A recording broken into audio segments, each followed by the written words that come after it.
Paukwa Pakawa na kiboko ya mtoto mkorofi. Harambee! Tuambiane ukweli jameni. Haya, ujambo tena mpenzi mtazamaji na msikilizaji popote unapotupata kutoka sisi ni wale wasee. Tuko kwenye mabench, tuko kwenye macouch. Tuko hapa kuwakilisha, kuongea, kujadiliana, kupiga gumzo, kujulishana mambo ambayo labda hatukuwa tunajua na pia kujuzwa mambo mengine. Haya, kwa hivyo kama kawaida tuweza kuanza kujitambulisha kutoka upande wangu wa mbali sana wa kushoto. Tutaanza na majina tukiwa tunarudi namna hii. Ala, mimi Ted, Ted. Minja, Joel, Yanji na mimi hapa wenyu mtangazaji kabisa naitwa C4. Haya, sasa siku ya leo kitu ambacho tunaenda kujadili ama kuongea ni kitu tata sana katika dunia ama tuseme nyanja za Afrika. Kitu ambacho kinaleta utata saa zingine, watu waelewani na kunakuwa na dhana tofauti, lakini leo tunaenda kupeana maoni yetu na pia wewe unaweza tupea maoni yetu pale kwenye comment section na mtu tuambie vile ambavyo unadhani. Kwa hivyo Joel, tuambie leo tunazungumzia nini? Leo tunaongelea uongozi, leadership. Kuna kitu kingine tunaongelea leo? Labda tuguze kwa governance kidogo, lakini mada maalum ni leadership. Okay. Kwa hivyo leadership na governance kidogo. Governance nao kwa Kiswahili nimesikia umesema uongozi. Governance. Governor ni nani? Ni mkuu wa mkoa. Ama gavana. Sina neno la Kiswahili. Governance kidogo labda tuseme utawala. Ni hiyo, si ndio? Mimi ningesema utawala. Lakini sijui labda nimekosea, unaweza nikosoa. Kwa hivyo tuseme ni uongozi na utawala, leadership and governance. Ama uongozi ndani ya utawala, leadership and governance, yani zote tunazigusia. Kwa hivyo sio kama tukianza kuongea kama kuna tofauti ama ukiongea kuhusu leadership ama kuhusu governance.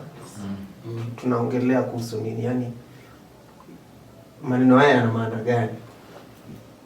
Sijui kama leadership ni kule kuongoza mtu ama watu kuelekea mwelekeo fulani.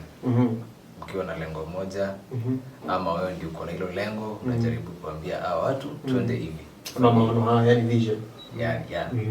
Alafu utawala ni ile kitendo cha kumanage either an institution or a country, whatever the place. Yani unapata kuna systems in place, then making that system work. Huo ndio unaweza sema ni utawala. Kwa hivyo kulingana na wewe tuseme leader na tuseme mtu ambaye ana govern, tumuite governor.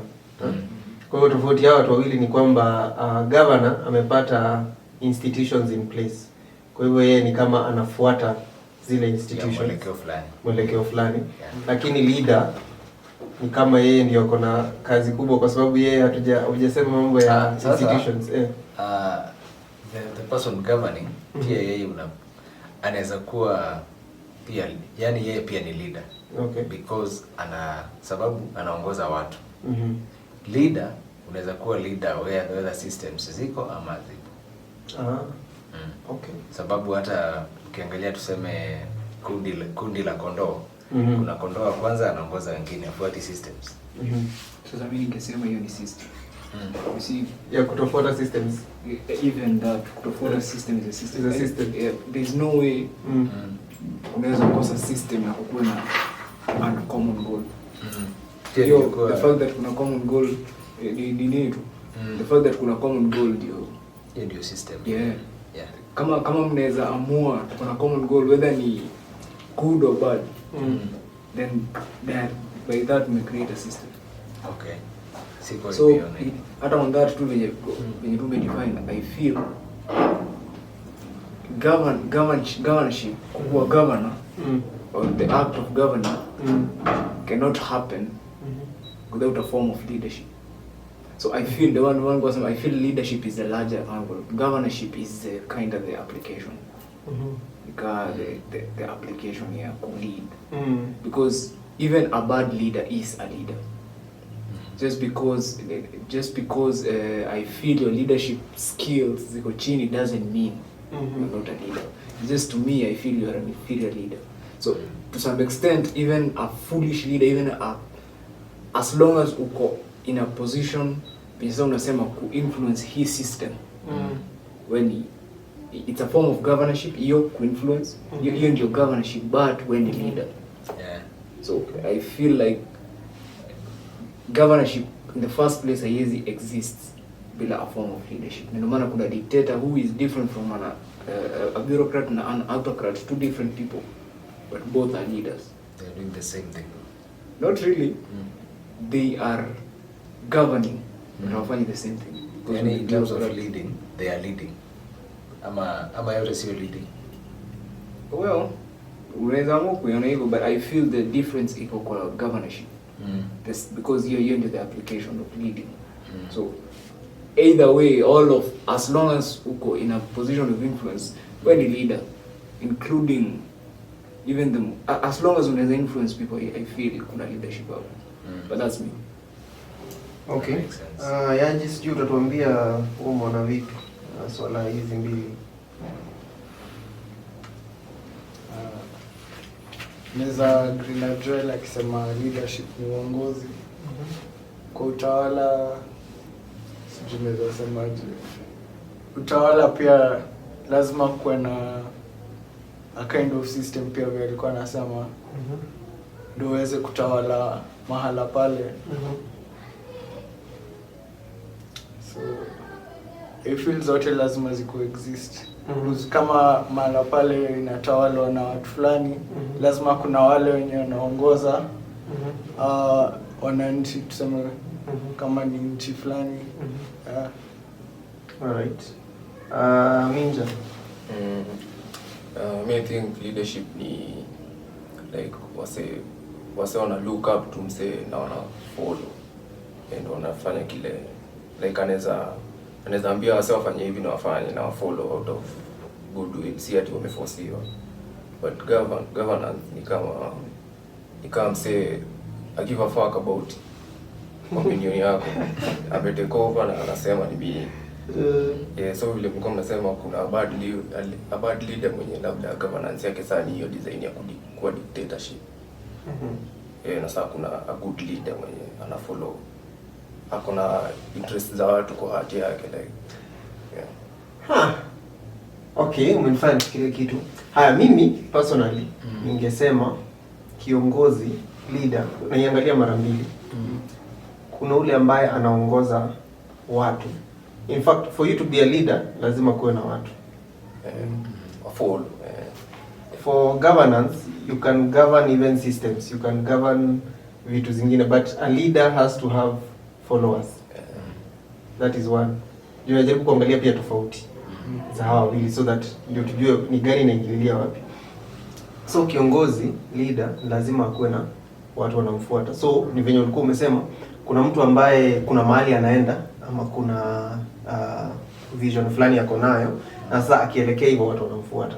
That is leader number 1. Number 2, when you talk about leading inaweza kuwa hapo sasa tunaita kiongozi. Sio lazima sio in this way. Huyu sio ati mnamfuata in a way mnataka kufika mahali amefika. Wakati watu wanakimbia, ule yako mbele ndio ana lead, ndio kiongozi. Hao wengine wanaweza kawa wanamfuata lakini wanataka kufika pale mwisho. So in that way, leading, there can be two ways. If you talk about a leader who is leading the pack, si ati ana lead because wanataka kumfuata. In fact, wakiweza kumpita, the better. But kuna hii leadership ingine ama leader yenye tunafuata huyu juu kuna mahali anaenda. Akienda afike atuambie tumefika Canaan. Lero ni lero. Tumefika na tuko hapo, tuko na leader wetu. But kuna ingine ya kulead yenye, so that one is just for clarity purposes. But I guess yenye tunaongelelea leader ni ule mwenye anafuatwa na watu wenye amewabeba in a way that tunaenda eneo fulani. Haya. And before we move on, you know, I kind of feel, but maybe you may get deep sana, but I feel that's a very dangerous leader by the way. Mgani Huyo mwenye ati wendo unatupo. I would rather a leader mwenye wendo umefikia goal mbele ya everybody else. I feel because it means all that makes you the leader is if you hold the bar. Ukifika place nimeshika bar mbele yako, I lead. So nikifika place nianze kulegea, somebody else can lead, because that means your system is very open for anyone to be a leader, which inaleta swali nyingine. Nimefikiria kundika ikanileta to a leaders born or a leaders made. Haya, because the reason to know mzee swali acha tu ni expound case. I feel then if anyone can lead in this, because we bring two kind of leading or leaders actually, two kind of leaders. Yeah. Kuna huyo mwenye has everything, and I feel technically si lazima ni bureaucrat. Ni bureaucrats ndio nani wenye wana enforce. Kuna bureau na kuna autocrats. If you're bureaucratic, the dictator ni mgani kati ya autocrats na bureaucrats? Because unajua kuna good dictatorship including Kagame. Okay. Ndio maana sijui ni gani kati ya autocrats na bureaucrats, but kuna hiyo yenye basically hiyo style of leadership yenye ni huyu anasema, whether ni for good intentions or bad intentions. Ni one person saying na yeye ndiye anafanya to move. Asiposema we don't move because nani hajasema. Even if he's a good leader, because it means ile they are ready. How is supposed to move on? And ndio maana nasema I feel it's a very dangerous kind of leadership, because ni kind of leaning on he'll be here or she'll be here forever, and that is not a reality in humanity. On the other hand, hii side nyingine ya huyo mwenye ndiye anashikilia bar, kind of by running faster and force everyone else in the team who also keep up, and in the process of keeping up somebody else may be more energetic than me, so silent nitakuwa niko na issues zangu kiasi, somebody else can take over. Na idea akilegea I can also retake over, or someone is open to whoever has the brightest idea. So, or whoever kama ni kwa mbio is the fastest. So whoever gets us to the goal fastest leads. And that person, I feel technically that's what democracy was supposed to be. But ni venye umeleta story ikanifanya nianze kujiuliza kuna hao juu nikiangalia jina lead nilikuwa like kuna huyo mwenye ameongoza tu in terms of distance yenye ameweka in between you and them, na kuna huyo mwingine mwenye even if I can lead tumemwachia yeye ndio kiongozi. So we will look into that, but anyway I was saying tofauti sasa ya how na sasa governance venye ulikuwa umeiput ameweka point nzuri sana that mtu mwenye ana govern ama governance ni story ya kurule. Now when you come to ruling, hapo sio ati tafadhali. Like you have said kuna systems in place. So mimi niko hapa ndio ni ensure everyone is falling in line with the established systems. So basically as in governorship you have a set of kind of rules to enforce. So a governor ni sio ati ni kama ana dictate venye watu watafanya, but based on the systems, the agreed systems and based on the systems. So huyo amewekwa hapo ndio hizi systems zifuatwe na watu, either you like them or not, but this is the overseer of the systems. Now in comparison with leadership, you know leadership now you can decide mimi sitaki kulidiwa, I don't want to go in the same direction that you want, because leadership, like we were saying, it's broader than governance. You get? So hakuna, unless mmezidefine, hakuna leadership yenye inasema you have to follow sijui nini. Leadership is, I think when you wanna influence, when you wanna leadiwa wako na some sort of free will per se. How wengine your will is contained by the systems that are there. So in that essence tunaweza ona difference ya who is a leader and who is a governor or who runs a government. So those are the differences. Now when we get to that, probably we can look into hizi leaders mbili zenye tumesema. So which one do you think is more in our current mahali tuko sahi? unaona ni gani ina take prevalence? Is it leader, do we have leaders when they are there because they are ahead of others in terms of space yenye wameweka in between, and maybe msana anaweza wafikia wapite, you get? Or do we have leaders wenye sisi wenyewe tumedecide even if we can lead, this is the best person to be in front? Unajua kuna wenye mnasemanga wacha we have put this one in front, huyu sisi ndio tumemchagua, ama ni mtu out of bidii yake na whatever ma glucose na nini amepiga sprint akaenda huko mbele, na hata mjaribu kumfikia bado hawezi, so hamwezi mfikia. So in that sense he is a leader because anawaongoza in a way. So ni wagani wenye tuko nao sasa hivi, how ni wagani una feel wa politically life wa peace zote tu? Because kumuuliza hivyo nikaona I think shida ya, well, let me talk environment situ. I feel like inaanzanga na the other leader, we are what people like you for the political thing. Let's think from a political perspective. When you need to choose a leader, na before we choose a leader ni anakama anatuzia ideas, we like your ideas, then tunakupea power to govern us in the systems. Now when I feel say ndio maana imenistua because nimeona impact ya corruption. Because I feel that's where when a leader in our setting anaingia into that position of power, he automatically has to become a leader ile side nyingine, in terms of you have to be ahead of everyone else. Otherwise sijui naweza explain aje hiyo, umeona? So that akiingia hapo hana choice. You could play by the rules that are there. Not really. Hana choice but to become a leader in terms of being ahead with the bar for everyone else. Okay. Yani awaache akuwe rich, akuwe na everything, akuwe na hana choice, and the more anafanya hivyo, which is wow, corruption is fucked up. Which mean we can't respect you as a leader if after umeingia politics, umeingia into that position of power, whether it's politics, whether it's in the office, say ndio even hit hata kwa church, as long as in the position of power, we kinda expect you lead in everything. In everything you can siwezi kufikia, and that's why you are the leader. Sorry kama just by being a leader, it's hata sio wili yako, but the people expectations zao watu zinakuforce ukue a certain way. Exactly. You have to lead people. Lead in from all fronts. Okay. Siku hata nimefikiria. I can back kuna MP fulani alikuwa hii ndio stress ya politicians. Alikuwa anasema yeye akienda ushago kwa mama mahali wamemchagua, like it is very hard for him to go bila pesa.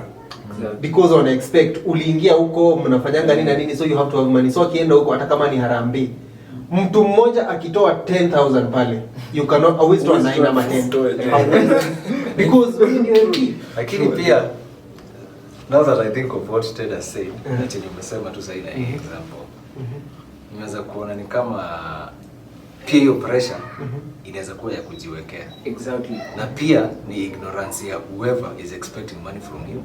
Sababu if we were to be honest, in all honesty, tuseme my ideal picture of democracy, a democratically elected leader, ni ama hiyo system ni a system where tuseme hii kama hii yetu, where even the electorate understand that we have employed this guy. Like, so if anything au ndio wanafaa wampatie pesa and redirect where he sees fit. Mimi nimeanza kunikalia sasa hii nini ya hiyo, kama hiyo example umepeana ya akienda ushago lazima kuwe na pesa addition to people. Nimeanza kunikalia ni ignorance ya watu imeweka kwa hiyo position ya thinking magically he makes money outside his salary. But I mean I agree, but the only thing now the difference ni it's not on the politician. Hana choice. Yeah, kuko hivyo. Hana choice. Lazima if I am to be here, I have to be a particular way. Although sijui acha nikashike kiasi. Kuna hii movie series hii country. There's a role up played by the huyo mzee aliplay role ya governor. Mimi by the kwa hiyo series. Huyo mzee I like kuna kitu alisema niko this is the realest thing I've ever heard.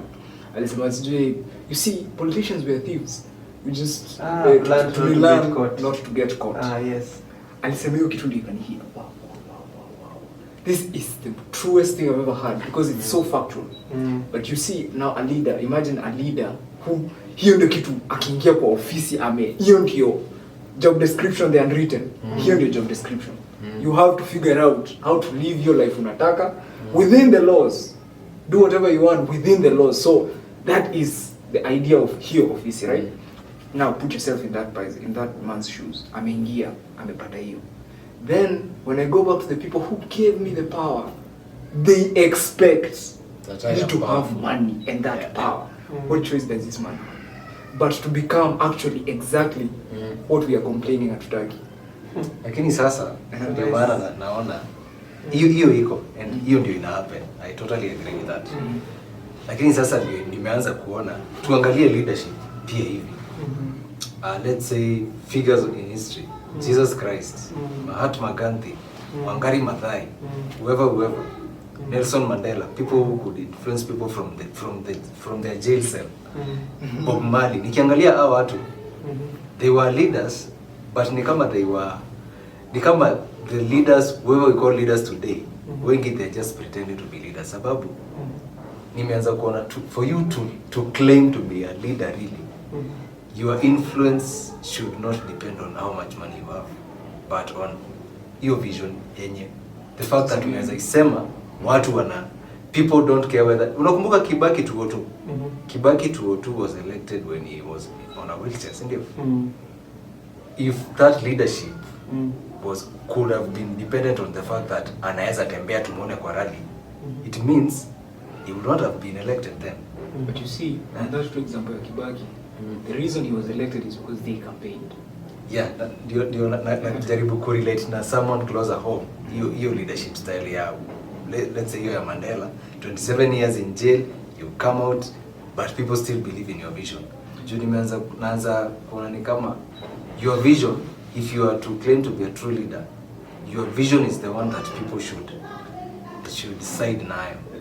Ni kama tuseme hata for example the social media thing.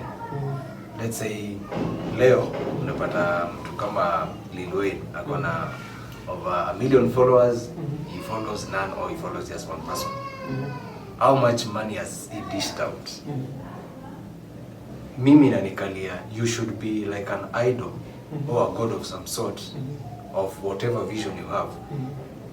Na watu wakufuate ili tuseme really you are a leader. As in leadership yako ni kama iko dependent on the fact that unaweza fanya hivi na hivi. Juu imeanza kukaa ni kama hizi kupeana pesa na nini, you're just trying to make up for the fact that you have no real influence.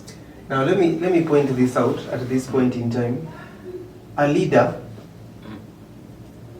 either elected by people or a head of the pack, in whichever way, is in a sense made or created by the people behind him or by the people who are.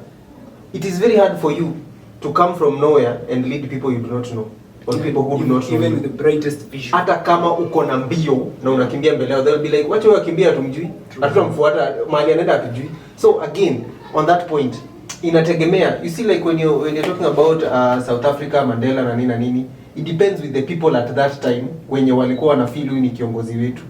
That kind of environment yenye walikuwa. Let me bring you to, for example, Kenya. Yenye unasema ati sijui leaders wako na nini. You see the society wenye iko sahi. Hizo expectations yenye tena nasema, those are the people you are leading. So you cannot lead farasi wenye utalead kondoo if you are a leader.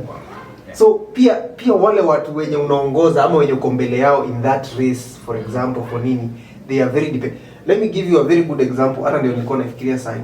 There is that problem in Kenya today that whoever is tume-elect ama tuna nini, tuna expect. Juu wanakujanga, wanatupea ma 50 bob na 100 na nini, una expect. Mtu kaa ni campaign ako hivi na kule kuna pesa si? Now what did Boniface Mwangi do?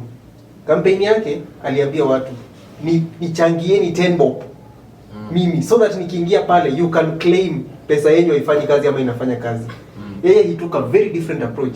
But unaona wenye alikuwa anaambia, you know what people told him? Wewe unatuomba pesa na sisi politician. So back to your point yangu ya maybe, hata si maybe, ni clear you can see the ignorance. Now whatever maybe people believe to be a leader, sio the real. True. Yani ni kama ile, there is this saying that you can only trap, the easiest way to trap an animal is using what that animal eats. Leo nikitaka kutrap sungura, nitaweka sukuma mahali ama majani fulani ikuje. Nitaka kutrap and so on, unaget? So maybe whoever we call a leader is just playing that trick on everyone. Yeah, anajua, oh, you are poor, so if I come dishing out money, you'll come to me. Now, if people have been through that for long, wanaanza to believe this is how a leader should be, or this is what leadership is. Though me still, I feel like I would clap for that politician for doing that, because he has figured out his flock. So for me, in terms of a leader, I give him 100%. Problem is his personal intentions. And I feel leadership is leadership born or nini, because for me the reason is also my theory is hakuna kitu kama leadership is born. Hakuna mtu azali yangu a leader sijina. No. Everybody can be a leader. Ukitaka kujua usidhani baba ya mtu at some point in life. So you are a leader somewhere. So everybody can even be, to yourself. Even to yourself. In fact, that is the biggest evidence you are a leader, because you are supposed to lead yourself. And into that leading yourself, you lead yourself into a park where you are with people who you have the same ideas. Together you move in a village system, people blah blah blah. Yeah. So I feel I can't blame the politician for being smarter than the foolish park. I blame the park for not understanding and looking at the politician critically for what he is. Umstudy mwele. Umse yako hapa because of this and this. So if nataka kuwa kaya yeye, these are the things he did. He got into a place of influence. Isn't it? I feel the flock should now learn if you want to become the shepherd. But unless you want, so I agree na point yako kabisa hiyo ya ignorance. But I wouldn't say na blame the politician, because when you do umesema politician ni kaa sieve. They are the biggest of this. So kama nimemsieve hii kitu tunaona hapa, hii yote hapa chini anaweza kuwa ni better than most of wao hapo chini. Sasa I don't think ni better. I think ni your point, nilikuwa naambia wewe politician figure out the system. So average everybody fit your kitu ina make a lot of sense. So deceived. I feel like unaona venye kitu ukinini hata kwa kisiagi. Unaona venye ile big ndio you back ile mbaya ama mawe ama nini haiwezi kwenda chini, right? Yeah. I feel the same thing. I feel the leader has to be bigger than the people, so that tukisieve tayari ni bigger than the rest of the seeds. So atabaki hapa juu. But it doesn't mean yes ni mahindi. This is that yeye ni mahindi no. You see, I feel yeye ni an exact representation of what is down here. So siwezi blame leader if I want to change. Juu amekuwa kwa hiyo society. In fact yeye ni representation here, what the society looks like. So if I want to change these people or the leadership style, I feel we change from the ground. We change from hapa chini kabisa, so that I think there's a time tomorrow having conversation tukisema I feel like hii ni kitu yenye uwezi ona results hai, because unalea see utailea in the babies, then 20 years from now utajua hey na tumelea ng'ombe ama tumelea, because in terms of thinking utaiona only 20 years from now. But if unaenda ku change from the leadership, you can't, because anyway you just get a different version of the same thing. Although nimeanza kukani kama sasa when you describe your responsibility ya starting from the grassroots level. Yeah. Huyu mwenye ako in a position maybe to influence how it happens. Yeah. But now imagine, I totally agree. Now look at this politician. No, sometimes you say I like kujitoa in my shoes, nijieke kwa shoes za umse. Now when a politician umeletea wase for example unga. Ukiwapea unga free wanasema tunataka pesa. Point yangu ni au kwa example nataka kuwapea ni I don't think unaweza influence the people. Sijui kama unaweza change, because hao watu kitu wanataka si hiyo food. Wanataka kuwa kaa wewe. Oh, it's not the food wanadai. So unaweza sema ukipatia msee power venye ana react ndio na define leadership yake. Well, makes sense.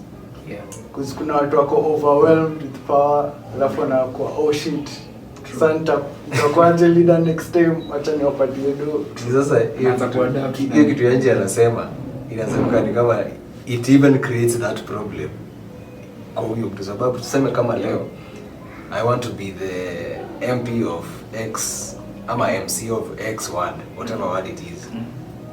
Nimekuwa nikiishi kwa hiyo ward, si ndio? Watu wanajua kwake ni pale. And then the moment you elect me, I move out of that ward, I go to a better ward where I am sort of unreachable. Have I really solved the problem ama sasa ni cause a problem ya watu kuniona pesa imeingia hata tunaweza muomba. Kuna huyu kijana alikuwa ameelektiwa mayor, sijui kama mnamkumbuka, the last elections. Somebody Murigi, I believe the name. When alienda parliament na matatu. Yeah. Ya kwanza. Yeah. That guy was to me a clear example of hiyo when unasema leader is not born. Yeah, you can become.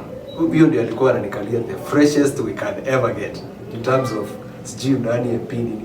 Because that guy was an actual, as someone living the real Kenyan life, yeah, wherever he comes from, coming to represent his people.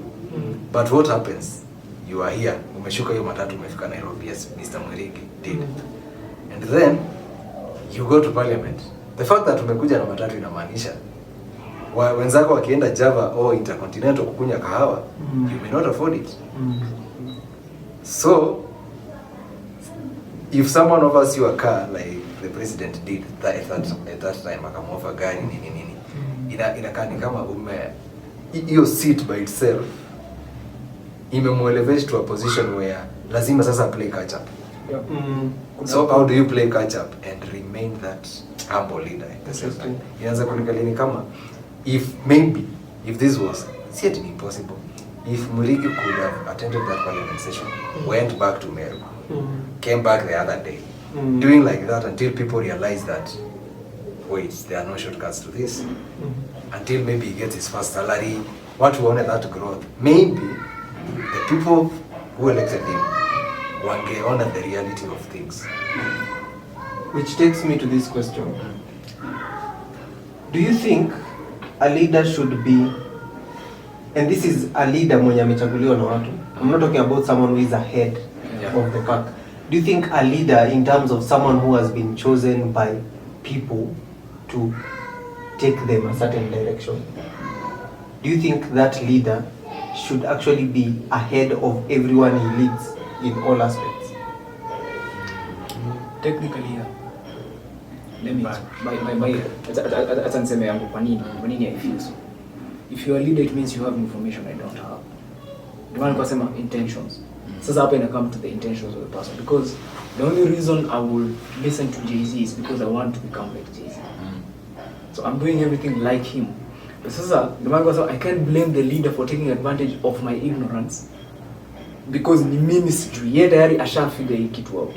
Now, when it comes to an elected position, you are supposed to be there to elect. So hapo hivyo akinibeba ujinga, I feel umefail your job description when it comes to governance.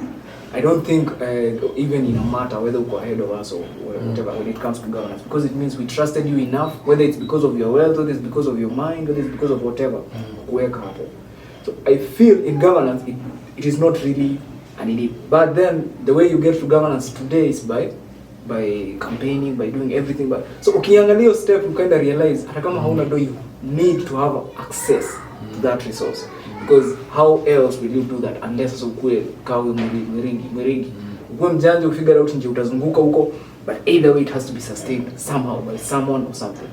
But then sasa acha nikuonyeshe hii side nyingine in my theory why I feel hii side nyingine ni different. If me billionaire, I want to be a billionaire. I look up to a particular billionaire who has made his shit his own way or her own way. And in the process of me admiring them, they take advantage of my ignorance and become more richer. Who is to blame in that scenario? It's not about governance. It's not the only billionaire, ni Jeff Bezos, making millions every day, but ripping you off in the same process. So who am I to blame? Do I blame Jeff Bezos for opening Amazon, which I buy at an extraordinary price, but inaniletea hiyo kitu? Or do I blame the consumer for not being able to find a cheaper way of doing it? If you feel Bezos is taking advantage of you. Ndio maana nasema I feel kuna two sides of kuangalia leadership. Sasa ina come from, if ni governance, I feel hapo kuna responsibility to actually improve my life. Hapo it's not an option. Hapo nimekuwa hapo ignorant, be the wise one. That's the reason why. So do it right for everyone. But when it comes to this other side of leadership, in terms of you've built your stuff, influencership, you are a leader because you are ahead of the pack. Most probably because of resources. I feel it's not your responsibility unless you, sasa hapo ndio nasema personality, unless as a person you feel I need to give back to the people. But it's not, si ati kuna mtu amekuwekea responsibility to do that. Only responsibility you have, I feel, for such a leader, ni tuseme kama uko na company, hiyo company yako, tuseme for example mtu Kanye West, you have a company, a cloth line. Now you don't have a responsibility to the world to explain to us the design, but you have a responsibility to the people you've employed up, because in that company your leadership is more, you're now into governorship.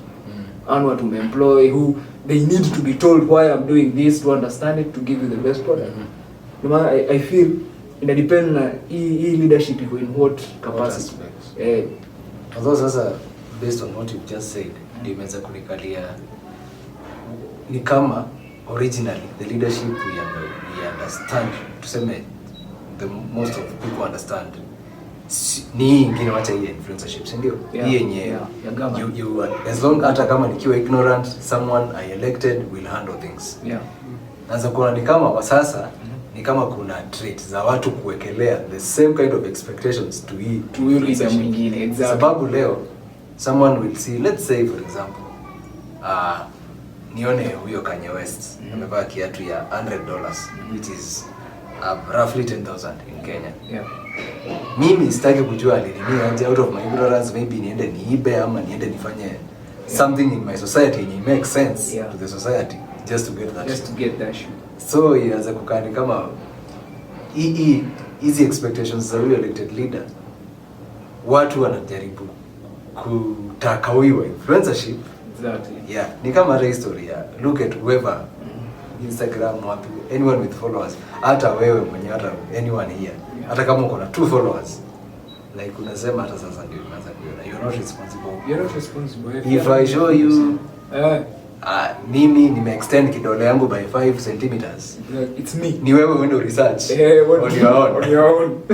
So hata ukiangalia whatever we are calling influencers, whoever we are calling influencers today, they are really cashing in on a lot of ignorance. Exactly. Sababu if I tell you, ni kama kuna story ilikuwa hapa, not mention names, but it was a funny one.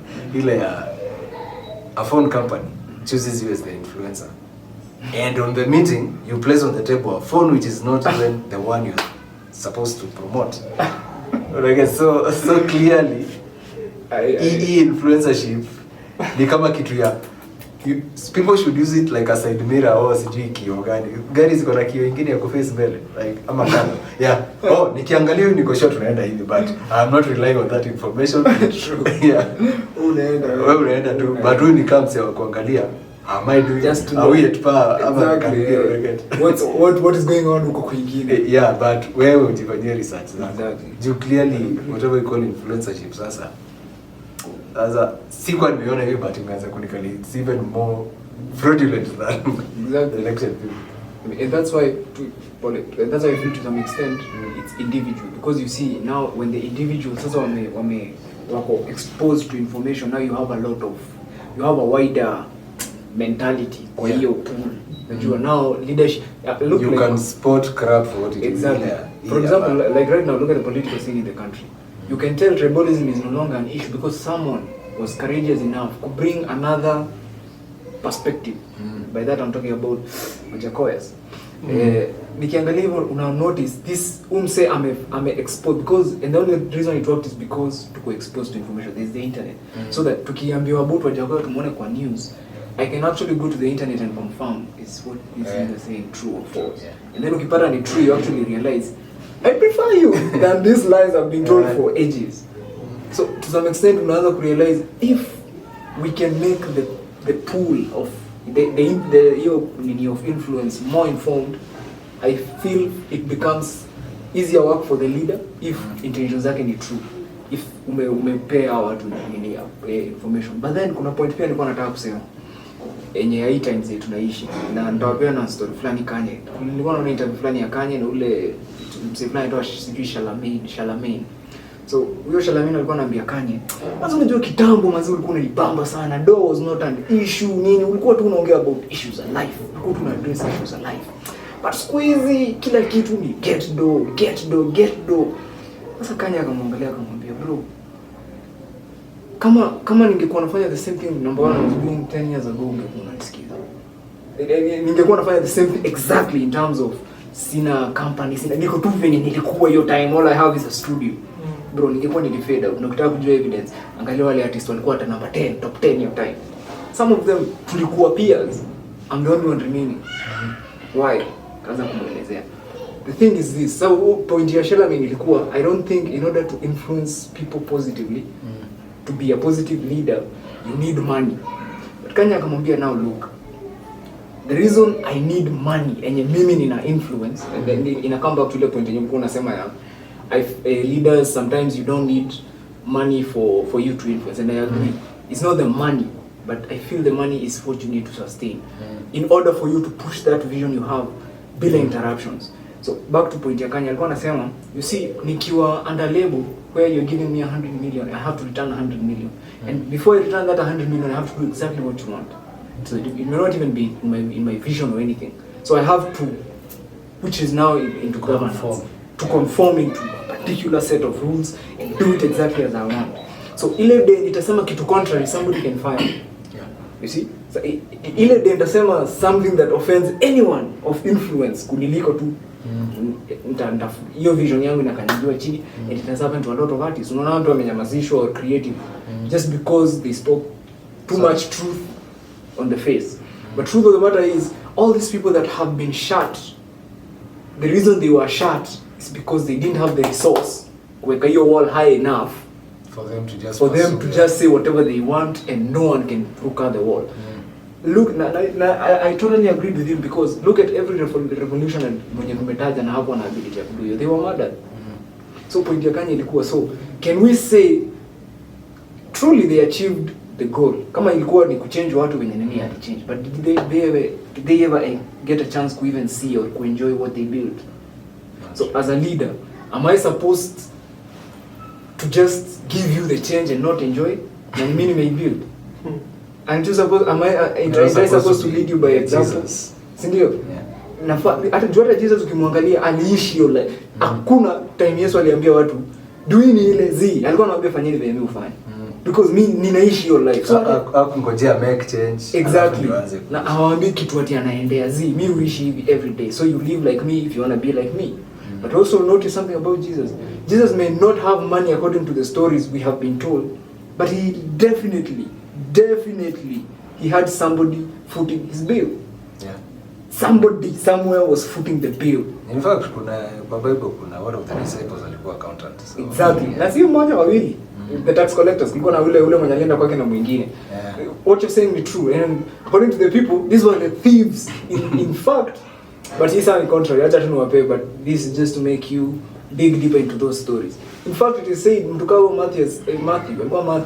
Matthew became more corrupt according to the people after he became the disciple of Jesus. That was one of the accusations yenye Caesar alipelekewa kwa Mungu. Hata hao disciples wake ni wezi na tunawajua wanaibanga wanapeleka hiyo do kwa Yesu. So I feel for you to be a leader, you definitely, and for me that's a smart leader, you definitely have to figure out how to sustain here. If you have a vision and you feel inatusaidia, you have first of all to find a way ya kusustain your position. And I feel the times we live, money is such an important thing, and I feel it's not good kuachilia money ikuwe the center, but you need to understand money is a very critical resource in you being a leader, whether in politics, whether in nini, because how else will you be able to sustain your kitu bila wewe change your vision into something else so that nipate hiyo door niweze move forward. I feel the resource needed for you before kuja tuambie your vision, one of the first things unafaa kuwa umefikiria ni the back, nikifika hapo how am I going, and then nikifika hapo what's the next stage, is my end your position of or do I have a bigger goal? Because if you have a bigger goal, then you realize you may need to do things a bit differently. I feel kuna a lot of meaning. So Okay. Nilikuwa naenda kuuliza but nikao umejibu. Yeah. Because I was asking, that's what I meant by asking if a leader should be ahead of everyone else in every other aspect, which I thought not really, because you might not have the finances or the nini, but if you have the foresight, now uko na hiyo, like I can put 2 and 2 together. You get, like it's the same way you can say a leader doesn't have to be, you know, the people who say you get older and then you get wiser. Yeah. But you can find a place yenye a very young person is leading even older people with finances na yeye hana, but you see what is in his head. Amejua kushikanisha 1 + 1 + 1, like ameenda huko ametafuta huyo, and then all these people can relate with huyu msee mmoja. Probably huyo ako na pesa, huyo ako na resources za watu, huyu mwingine ako na sijui nini, but hakuna mtu mwenye ako na foresight ya nitazishikanisha aje. You get? And I think you don't really need to be ahead of. Sasa hapa ninakuja difference, because kuna mse mwenye ako na everything minus the foresight. You get? And in a way pia yako ahead. You can say he's that because people are trying to get to where he is or past where he is, but he's not really taking them there. But chenye nasema I believe hivi ndio alikuwa anamaanisha, which nimeanza kuiona. Yeah, ni kama if you think of where you are going and you and your vision, if you think of it in terms of a jungle, na unataka to make a smooth road for your vision to go through, money is the bulldozer to clear your path. Na money ndio kitu ya ku make sure ka challenge kakiarise cleared, ama mtu akiattack anaweza nyamazishwa, whatever. Do anyone attacking your vision ni need a enemy. There is an enemy to you. Yeah, so they to need you to be. Yeah, they need, so ni kama money which sasa nimeweza kuona we may have bedeviled money so much, but it makes things easy. That's the sababu that I mean we got up. If all I need is money to make sure my vision yani ina handle, ina settle whatever challenges, whoever will arise to go against me, then money is a good thing, sababu ni one tool yenye inakusaidia kuachieve whatever you, everything you need can be achieved na your resource moja. Yeah. Sorry. Compared to tuseme kitambo, tuseme when times are better trade, it must have been really hard to be a leader, sababu nini tuseme watu sijui wale wametokea, you need physical people, humans wapigana na hao. Now they have to be people who either unapea food ama sijui, but with money you can just hire, yani hizo nitty-gritty zinakuwa kidogo. Kuna book nilikuwa nasoma ilikuwa ina try to explain kwa nini we don't need war, like world wars anymore. We may not, itafika point humans just are humans. Itafika point wars that will take a minute. But this is the reason venye tu umesema economically before you became stronger by territory, and the only way to take territory was physically tukuja kwa war nini yenu to take territory yenu, mko mnapay tribute to us in whatever form. Then watu wakapigana a very big war that built from that World War I na World War II, nini zikatokea stock markets, companies zikaanza kutoka, and people realize hey, tunapigana aje na hivi nikipeleka vitu zangu Russia ni mo, wakaanza kurealize wait, war with a plan ni kitu inaweza tulia do tushtuke, bora kuna plan ya hii war. Maana you see say war is very ni plan, tunashikana tunataka the place because we know kuna companies za guns, but you know it's business to resources. Exactly. But then ukiangalia kitu yote una realize from hii era tunaishi, because tuko hiyo era information, the only way kukua a leader sasa ni if you can have as much information as possible. And the only way right now to have territories of information do. So no matter, I feel for a leader in our era especially, you can't tell me you are a good leader if you can't tell me where you're getting your money from. No matter what, angalia hao politicians wakipeana hizo manifestos, so I'm like I don't feel ni wajaba tu ni feel because he had ni pesa yangu itatoka pale.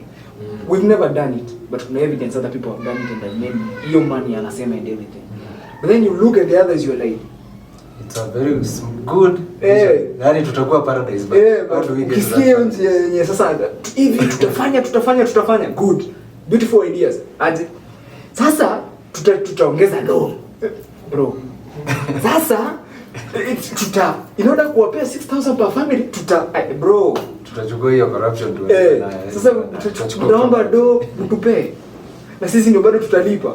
But back to the point ya ignorance yetu. Ignorance electorate. Huyo msee amejua tu watu manuva. Juu anatuzia the dream. Exactly. But anajua nyinyi hamwezi fuatilia. Unatekikana time yenye tuko, especially kwa sai Kenya. Truth of the matter is I think in your time sasa tutajua how ignorant or how defining time. Exactly. Because sai kuna all the options we have ever wanted. Kuna huyo wa hiyo mwenye ako na waongo.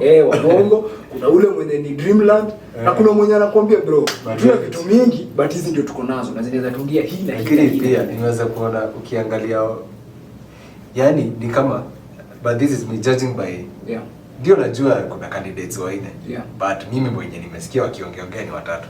True.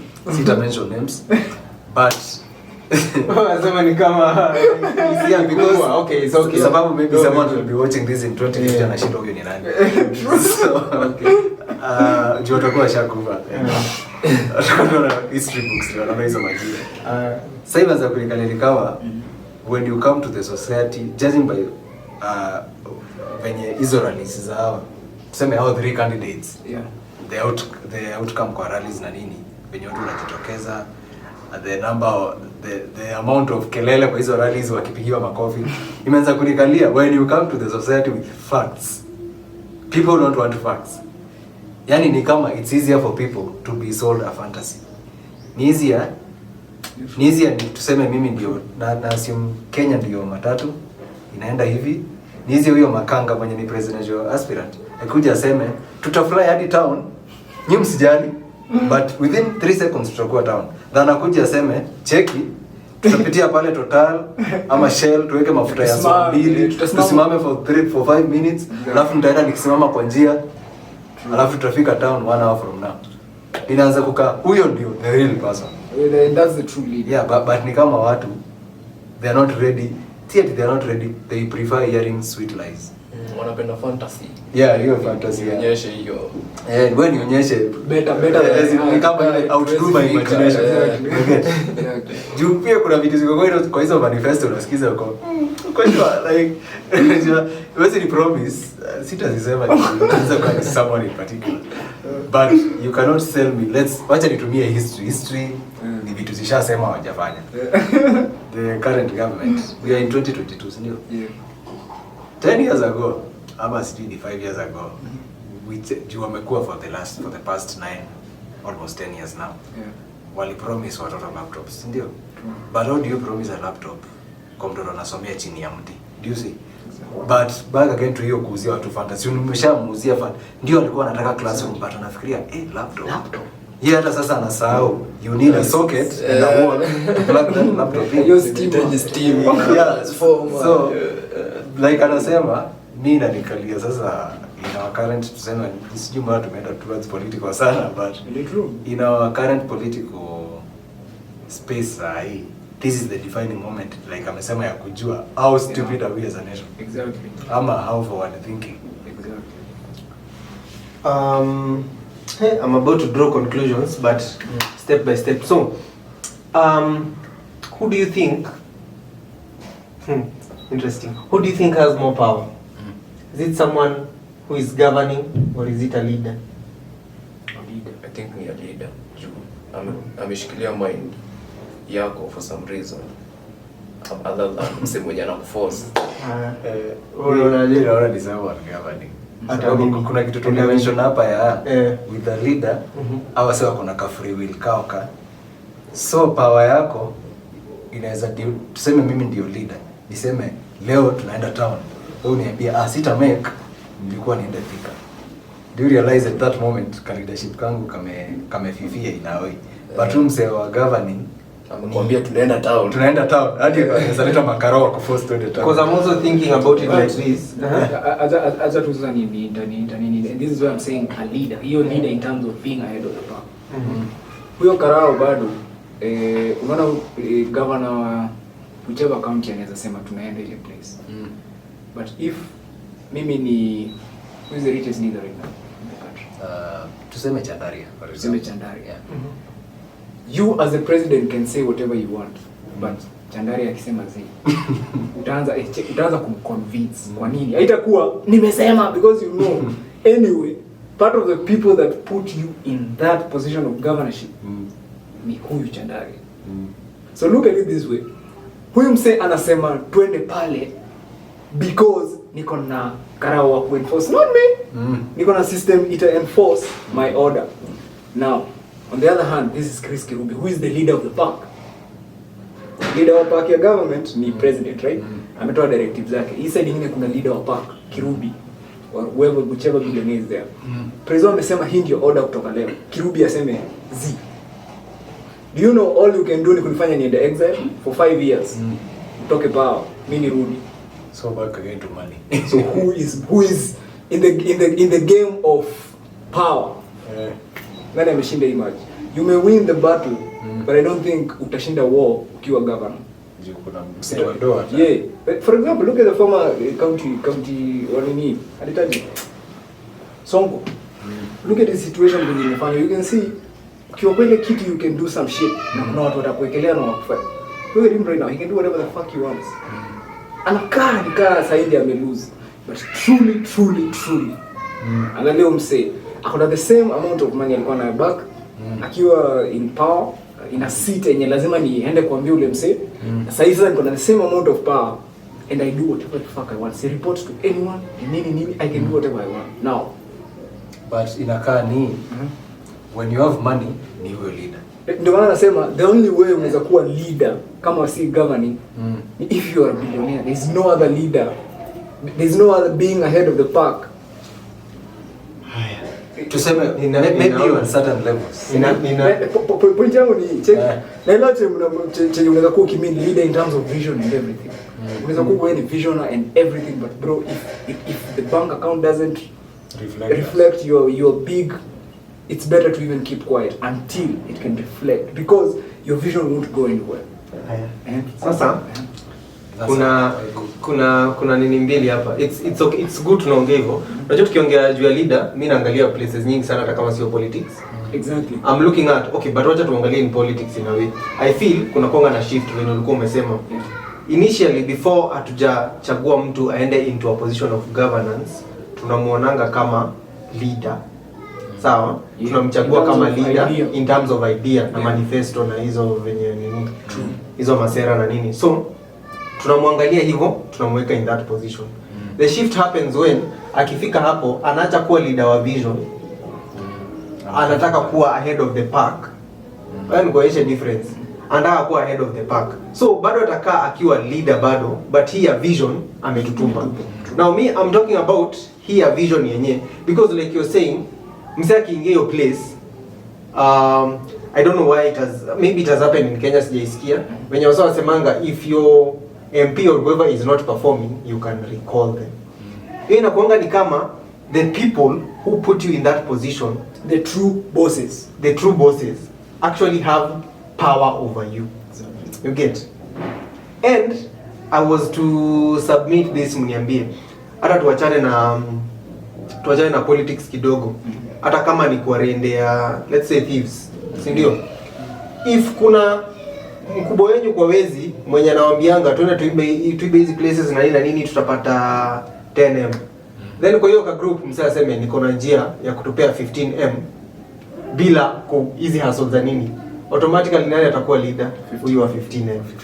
So kuna venye ukikosa kufanya hizo vitu and then again sio ati wewe utaenda umtoe hapo, the people wana decide, wanasema huyu hatutaki na better option. So ndio nilikuwa nasema in terms of here kuenda mbele, like in terms of kuachanisha space or building a gap literally between you and the people who put you in a position of leadership because of your vision.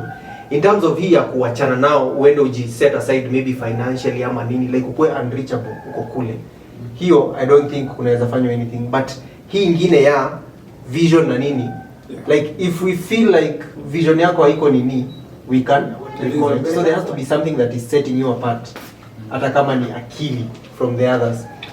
So probably you need to be very ama nyinyi mnaona aje, like huyo leader ndio anafaa kuwa like mimi naona nikana anafaa kuwa very wary of, anafaa kuvaa mimi anafaa kuogopa asitolewe hapo. Team inaweza kunikalia, anafaa akuwe mse liquid enough. Anaweza vaa many hats in different places. Kuna place atahitaji kuwa that, ama times atahitaji kukaa like that humble person. Na kuna time atahitaji kukuwa that powerful figure mwenye ana push his way. Ni kama ni akuwe tu anajua how we can balance, how he or she can balance. What about leader mwenye anatumia free will for personal gain? Anatumia free will yako for personal gain. Mimi think ndo most powerful kwa wase wote. Kufikiria haya. Like uko na control but hauna shape. Wacha niulize hivi. What do you feel uoga ya leader inaweza kuwa? So unaona nilikuwa ni explain because me for me a leader I would rather but this is when it comes to governorship. If you are a leader in terms of visions and everything, I feel that is the last thing you should present. I would give that leader more preference mwenye ameifikiria in terms of najua naweza change in country. Sawa. Naweza change aje hivi na hivi. Najua nikichange hii na hii na hii na hii na hii inaweza work. Fine. Plan iko set. How do we actualize this plan? Shida ni most people, and this is why I feel we've kind of had mediocre, bright leaders, but with mediocre experience in leadership. Because I also feel leadership is something you kind of learn to drive. Kuna place na kanyanga brake, na kuna place na kanyanga mafuta. Ni hiyo kubalance hiyo shit. Because I feel if me huyo mseni kona the plan and everything to change this country, the first thing in my mind after I figure out the plan inafaa kuwa, before I even talk to anyone about it, how can I actualize it? What do I need to be secure enough to actualize this plan before you even tell anyone shit? In that process, you realize the team you need, who you know. Not that I don't need Kenyans to change this place because wamenieka pale niende nika change. So I don't need all the reason wamenieka hapo is so that look for your team, solve this shit because we're in shit. Problem is most leaders want to be on a coffee. That I feel. And that's why nasema mediocre leaders. Unataka ukuje utuambie, hata tunyeka bana. Nigga, that's your job. Mwalimu kiniambia ulinifunza alafu kwani nimelipa fees ya nini? PLO alikuwa anasema, so sorry, ukifanya kazi vizuri, you don't need, alikuwa anaambia politicians, unakuja kutuambia kazi yenye umefanya na umeshafanya. You're repeating yourself mara ya pili because kama imefanyika, wewe ndio kama. Wewe you tell me umeunda basi hiyo kitu nasema which inaweza kunikalia hata it may make life easier for anyone trying to change Kenya. Exactly. Ni kwanza kukuwa na sijui hiyo quality ya life ndahitaji. Where you can hold back information until you're in a stronger position. Yeah, ama you see that, ama you think your people can handle. Juni kama leo hizo vitu watu promise. Anyway, kumekuwa na manifestos tangu 1992 when multi-party democracy came to Kenya, si ndio? But like unasema ni kama hiyo just saying your manifesto inafanya tu ikufe. Exactly. Wewe ingia pale. Exactly. Summarize. Tuone manifesto yako through the actions. Exactly. Tusione usikuje hapa utaweka stima kila boma, jua venye utaingia pale. Exactly. Na sisi sasa within 5 years tuone stima kwa kila boma. Bas. In fact ni kama hata basi hiyo manifesto inafaa iandikwe kama sijui nimeamua ama exactly after ushafanya like achievements. Mimi ningeulizwa hata tu tuingie politics kiasi. I don't think these niggas should be reading that shit. Hiyo kitu inafaa sijui kama tunaweza kuwa na box star au tuitingwe ni bulletproof ni nini. Leteni hizo manifesto zenu. Sana angalia tuweke pale. Tuweke pale hiyo manifesto. Mwenye atashinda ashinde. Sawa. Tukuje after 5 years. Na kia Mungu kama kukuwe na consequence. Kama we actualize 70% of this shit na tulikupea power, you're going to jail. Kuna jail unaenda bro. I think your accountability exactly inaweza enforce that. I think inarudi sasa kwa ile stuff ya ignorance ya wase. Exactly. Wase tu ndo wanaweza fanya hiyo shit work. Exactly. Hivyo vile unasema. But sasa when you do on that you realize you sasa as an individual ukiangalia from the individual side of a society, hiyo ndio reality. Wenye unless what we change to change shit. But now if it is in your head kuwa a leader at some point, now you should get from his position uanze kuiangalia, okay, this is my situation, how can I do this with these people that are thinking like this, how can I bring them here? na ndio maana nasema me I have no problem with a hard-headed politician who has intentions zake ni kukuza hii place. I don't care whether you feel me or unaona Kagame. Sijali kama unanifeel ama unifeel. Hii kitu ndio itawork. Tuende to discuss. Kwa hiyo ile inaitaka Kigali what ile convention yao. Tukae chini, let's discuss, because the point is this is what we say we will change. These are the options of changing. Tuchague. It's not a matter of hey, mnaonaje hii shida zi? Shida ndio hii, we all know it. Na hizi ndio options. Tuchague moja.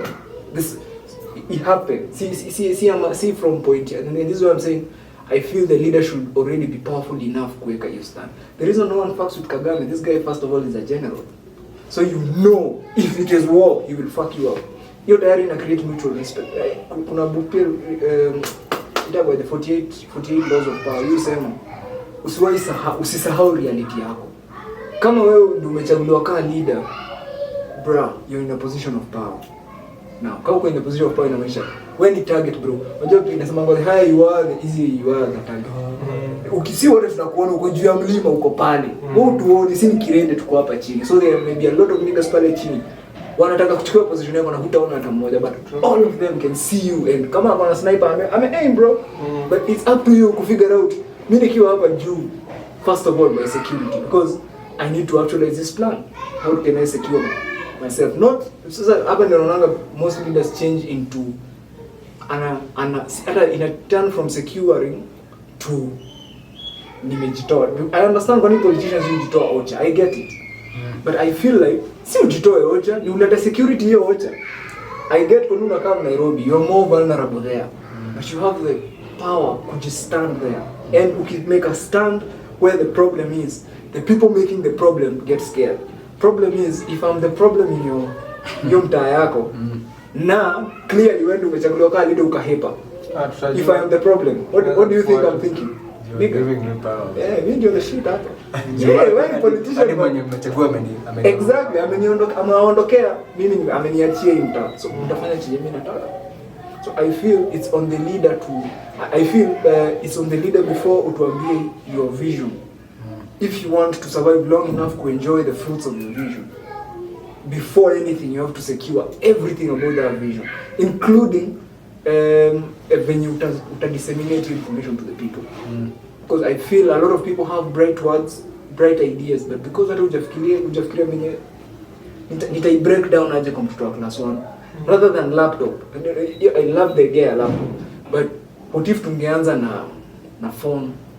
I mean, we have how many companies? Si kila shule ipewe simu. Si simu iko na kila kitu, laptop iko nayo. I mean, it would be cheaper tungejenga companies zetu za phone. Nile kitu na level ko like the idea was brilliant. Dissemination hiyo ndio mimi watu wakisomeza manifesto mimi utaka kusikia. See, I like the idea. Oh, Finland wanafanya. Yeah, congratulations to them. I don't give a fuck about Finland, truly. I give a fuck about Kenya. Because hapo ndio niko. So I feel if we're in a position ni figure out how can we break it down. Na waambie watu end goal ni kila mtoto class 1 akwa na laptop. But tuambiane ukweli. Hatuna stima, hatuna nini. But kila mtu iko na phone. Tunaweza anza na phone. Tuanze na phone, but end goal ni laptop. That way umetuanzia hiyo journey. But sasa juu laptop imekataa, hiyo project imefail. So was the end goal tupate laptop au tukue phone? Because kama kufikisha laptop imefanya tuseme yeye imefail, and clearly the goal of this whole thing wasn't kusaidia, ilikuwa tu tupewe laptops. Now what the fuck will plastic shit help us with? There clearly you see a leader who was given an idea. Hizo ndio mimi tusengine mimi uangalia hivi na manifesto niko hivi lipewa. The fact that all you can talk to me about is a grand prize, a cherry on top. Huwezi niambia venye ulibeki keki. Ulibeki hii keki until tufike hapo kwa hiyo cherry. But the fact that unaona ile stuff kwa fanya Ngong Hills. Na Chef Ali, tuna prepare everything. Unaona ile Citizen. Tuna prepare everything, then asubuhi anakuja kuku yenye ulipika jana bro. Inatolewa hapo. This is a cooked cake. Nigga, I cooked it. But running shit. Says he blamed your time to go employees. Ngong Hills, we had an obligation kufanya the chef look good. But right now we're independent. Why the hell would I want to make another nigga shine and PS it on angle, I feel it's on you kuelewa hiyo side, but governance iko na a lot of responsibilities to the people. But before you tell me you are responsible over me, show me you can even defend yourself. Because if you can defend yourself properly, I have every reason to trust to defend. After all, you can defend yourself. But if the first thing ukiatakiwa ni back out, why would I trust you as a leader? Because I feel part of being a leader, acha tumalize neo 40 laws of power. You have to be able to defend the territory you say una influence. Whether in music, whether you have to be able to defend it, whether it's with information, whether it's physical, whether it's being able to defend it, all means necessary. Otherwise, your vision is worth it for the people to follow it. If you can't defend it, if you can't defend what you work for with your life, it ain't worth it. If huwezi defend your kitu na life yako, then wacha kusema naifanya hii for my life. Nothing. Kama huwezi defend na wewe mwenyewe, then acha na. And that's a kind of thing many expect not leaders. Because I'm guessing uko hapo because you kind of have something in your head you feel. But the fact that most of them who wanafika hapo then anaanza to make changes clearly tells me the first thing you had in mind was kukua your office. It's not about the what I can do with the office. It's about kukalia hiyo kitu. Kama ilikuwa destination. Exactly. Then ukikalia hiyo kitu na realize, hii kitu si jokes. Kuna watu tunahitaji kukisa, so you find yourself being in so many corrupt deals because una choice. You never prepared for that seat. But if you did, all these corrupt motherfuckers, you saw them 10 years before you sat on that seat. Uliwaona na ukajua kudeal now. Because pia wasengi usema utadeal na corrupt motherfuckers by killing them. I'm like, no, they hold the system. You can't kill them. But you need to figure out an alternative means for them to get to the end goal. Kama ni doa anataka, sawa, utaunda doa bila siku kuwa corrupt. It's on you who think you are a leader to figure out hiyo njia. Si ati uwe because hiyo ni wao umeanza. It's a territory tough umeanza. So badala ya kuanza sijui wao, unaona leader anakuja, tunakuja kuwa corrupt. I'm like, you will not be successful. Those niggas are powerful than you. We're in an office where you're given rules, bro. You can't beat the motherfucker that's paying the person who's going to give the judgment. Sasa kama wewe ndiye analipa mwenye anaenda kusoma hiyo judgment, una expect ushinde kesi siku gani? So you have wewe mwenye unataka kufight your shit to be in a position hata wewe kilipo huyo judge. I can double that so that we go to the right path. But I'm saying if you wewe mwenyewe lazima uwe na good intention because that means you'll be corrupt, defend corruption, to kill corruption you have to be corrupt. But you have to be one of them. Yeah, lazima uwe from ndani, but then lazima intentions zako tu ndio I feel zinaweza kuwa different. But you still be corrupt. Kama ile kukua undercover. So to end corruption in Kenya, kuwa undercover corrupt leader. Exactly. Ujue chenye inaendelea. Hiyo corruption ku change corruption. Yeah. Kumaliza hiyo corruption na hiyo corruption because I don't see any other way. I feel corruption, personally I feel corruption is just be shortcut for business. Ni shortcut hiyo transaction, ni kukata transaction hiyo process ya business. That's all corruption is. Kufikisha from here to hapa mwisho bila kupitia process. Basi unaanza kukani kama it's going by the current tuseme if ile go by the book. Yeah. Si go by the book ndio kufuata constitution inasema hivi. Yeah. And then there are the shortcuts which in real life they make more sense at the moment. Imeanza kukani kama a never ending war between corruption and justice. Sababu the just way. Sababu ni kama leo hutaniambia taya yangu moja gari tusijui nimepata flat. Alafu nikisonga mbele venye nimekuwa na flat spare taya yangu haina treads vizuri. But I have to get where I'm going. Si nimeweka hiyo haina treads nipatana na askari. Aniambie sasa utaenda court ulipe 15,000.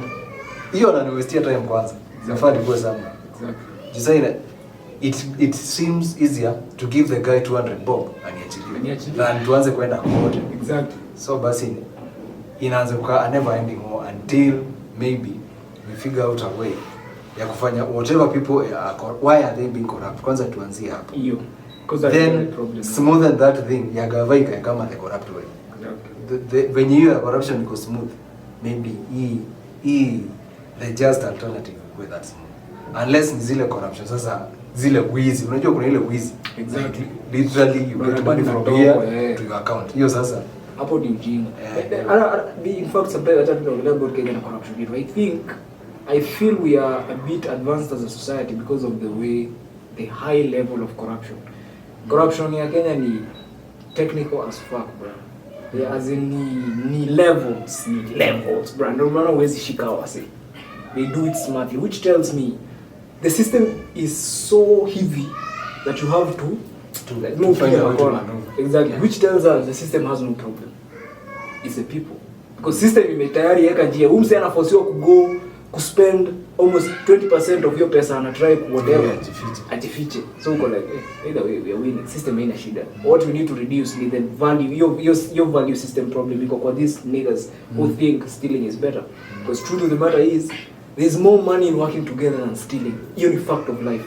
You will make more mkiwa wengi than kuiba. Hiyo take it to the bank sasa every day. whoever steals a billion by themselves, you know, mseko na scarcity mentality. Baya. Yani Exactly. haoni Exactly. the truth ni let's say here, Yeah. if we had tuseme tumechanga tuko na 1 million. Yeah. Tuko tuangapi 1 2 3 4 5. That is about 200k per person. Yeah.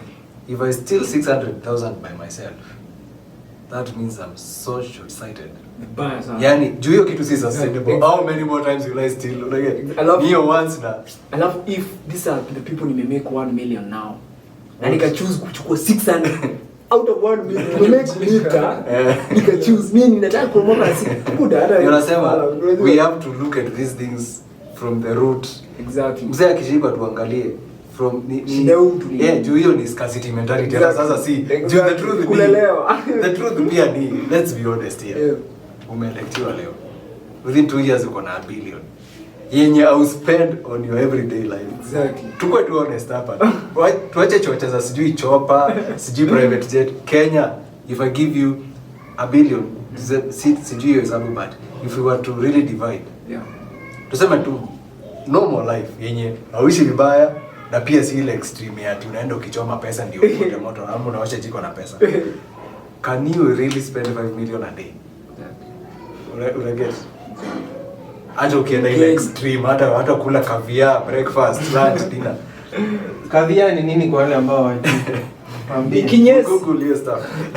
Kinyesi cha samaki. Even if you were to do that, Watu kuleo kitu. Ni mayai ama ni kinyesi? Mayai. So unapata really shida ya whatever you can. Hiyo shida hata inakaa sasa sio. Yaani shida ni scarcity mentality. Exactly. Juu ni kama movie fulani nilikuwa nasahau ile jina. Ilikuwa ya about corrupt officials walikuwa South Korea. So huyo msee alikuwa anaambia like wakikuja wanaongeleshana the corrupt people wenye wanaiba nini. Saa moja ndiye alikuwa anasema whoever comes from the poorest background tends to be more aggressive in their corruption sababu nikaa anajaribu kumeka kurudi. Hata yeah, ana tense exactly. Ana tense kurudi. Yaani push factor yake anakumbuka day moja akilala 3 days without food anaona bana acha nibia watu. Sitawahi rudi hapo tena. Yeah. So ni kama in a way if we could manage to solve the basics as a country. Wacha histories juu ya kulipanga watu pama. Hiyo by then promote laziness. But kuna ile tu ku solve basics. Unajua leo nikizaa mtoto ataenda shule. Bas. Na leo tutakula. If we can figure out a way to solve that. Maybe sisi we are gone like hii generation. Gone. Hii hata huwezi katuwezi. But maybe we can give birth to a generation that will have different mindset. When you come from a point of scarcity. You clearly by the time I need to steal your 1 billion, you will feel better about myself. I don't think it's about the money. Sasa ni deeper rooted issues. It's way deeper. Yeah. But alright. Most Europe figure out. Exactly. Akona kila kitu hizo basic needs zote. Ziko tu hapo. Hadi ile kama hata ni mseprezo akai a big person kwa sababu level moja tu. Yeah. Na I see you see source ya wealth kwa politician unless you actually have a calling to be a leader. Leska Finland na nini hata career ile career zote wataki kufanya. You kama umedemystify hiyo politics because unajua hapa hivi responsibility niko I'm literally going to listen to people's opinions. That is the hardest job in the world. Wewe ni kama wewe ndio the shrink of the country. Exactly. Na nafanya nisikiza watu millions na solution moja. Na ukishafika hapo hivyo hauna option. Exactly. Uperform vile umekuja hapa kuperform. Exactly. But clearly tuseme in our situation here driving factors za kupata hiyo position they are so different. Back Back again to your stuff here. Juu hata hiyo ni kuna hiyo stuff ulisema ya sieve, hiyo kitu ilinibamba sana. Umesieve out of all these poor people, umeachwa na hiyo mbigi mwenye anahitaji dola kuliko hao. So ingia pale naibia wote, naibia kila mtu. So until maybe sasa imeanza kunikalia hata hiyo war against corruption. Hata kukuja mtu anahanga watu really au la kaduni kusikia people but what find better ways. Exactly. Akitoka by the way. Hata akiwa hapo. Kumaliza way. Ni kama ile ya si kauli ona hizi manini zinaitwaje? Kuna time ilifika. I don't know if that's still a thing sai. But traffic, askari wa traffic badala ya kusimama at a spot where they know wanajulikananga ni pale. The new police chief came with the idea of wakuwe tu wana patrol, hawasimami place, they're just mobile. So if they spot something, they yeah. So still that was a brilliant idea. But sasa still people found a way to maneuver. Ukisimamisha na gari unajua ni the same guy. So mnazoeana inafika place check leo nakupea punch. So people found a way to maneuver. So ni kama ni either uletange those brilliant plans like that police boss did every week.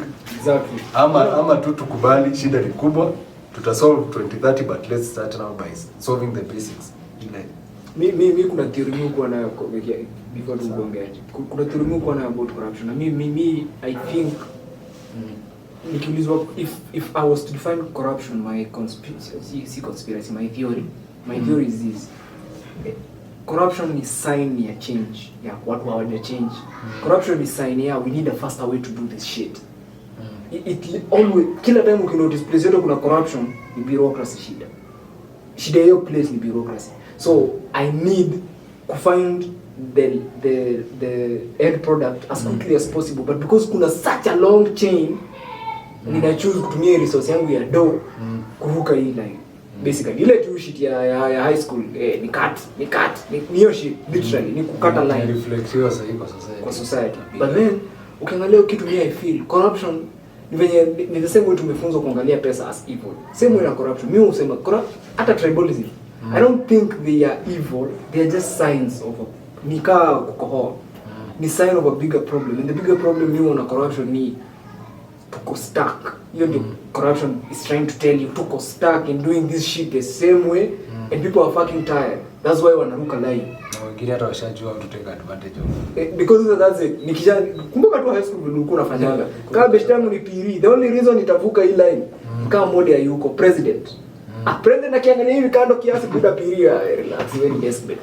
Na niko hapo nimesaviwa na nimeenda nikadishi. Sijui kama ile as a work but I saw someone trying to deal with that. In a very but there was this time where I went to school. Kulikuwa mikate zinawekwa kwa sufuria, unasaviwa chai, unachukua a quarter of a bread, a quarter equivalent to 4 slices in but zile block breads, so a quarter. So hiyo venye tu umeidescribe, kiangalia kando mtu anaweza chukua mbili. So what that teacher did, aliona mtu amechukua mbili, akamsimamisha, akamwambia rudi hapa, chukua 10, kaa hapo usimalize. So ni kama alimpea an excess of whatever. Kula. Yeah, alikuwa. Sijui kama get.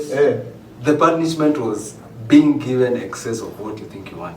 But sasa you see the problem. Of course huwezi pea mtu pesa. Tutachukua. Mimi nitachukua. Because naende na kwanza vile tumelelewa. But mimi nikisema hivyo point yangu ilikuwa hii. Ukipea as a leader I feel ukipea as a put as in kuna responsibility. The words that disappear as in literally it's for example hiyo ni ya mkate. Iko on you as the president wa hii hall. Sisi tunaruka line na nini. Iko on you ku figure out. Hivyo ndio umesema hasa wanavuka line. Na unajua the back of your head hasa wanavuka line. So the problem si ati ni food anataka kukula haraka mzee amechoka kupanga line. So swali nyeka leader inafaa kujiuliza ile line make straight aje. Hiyo is shit. Because I feel even though sisi deal na corruption. Yeah. Watu wanaiba. Tunaweza fanya bank zetu. Shida banks ziko na the perfect systems. So clearly ni somebody who can manipulate the people controlling the bank. Bank. Somebody controlling the bank and manipulate. So the problem ain't the bank system I feel the bank system iko outdated. So ni shida system ni ku-update your system. Kama ni watu wanataka njia ya kupewa watu food, figure out tunaweza pea watu food aje faster, because clearly tusipowapea faster ina create a problem of everyone wanting to jump the line.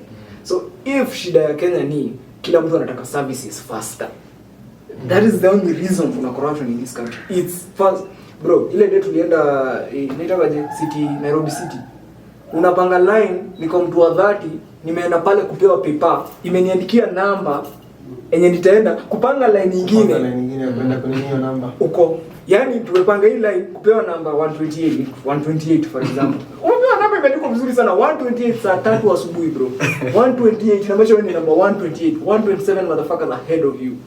Now, ukienda kwa unapanga line ukapewa paper ukakamilika 128. Ukienda kwa ule mse umetoka nyuma kwa hiyo line next. Huyo mse hapo mbele yako kuna karatasi imeandikwa nini? 127 unashindwa. Si unapanga tu line moja. Line ni ile. Ni line tu nimeenda nikafika kwa counter. Hii line ikanirudisha huko line nyingine niko. What the fuck system is this? Ni kustaarabika ndio wanasema. Unaenda mahali unaambiwa, "Copy mask hii ni ya Mutai." Sio mimi, ni ya Mutai. Na wale si hawana mask ni ya Mutai. Lakini kuna hii aspect ya watu kuavoid the real solution, ama watu kujaribu, ama society kujaribu. Sema tu watu ama mtu.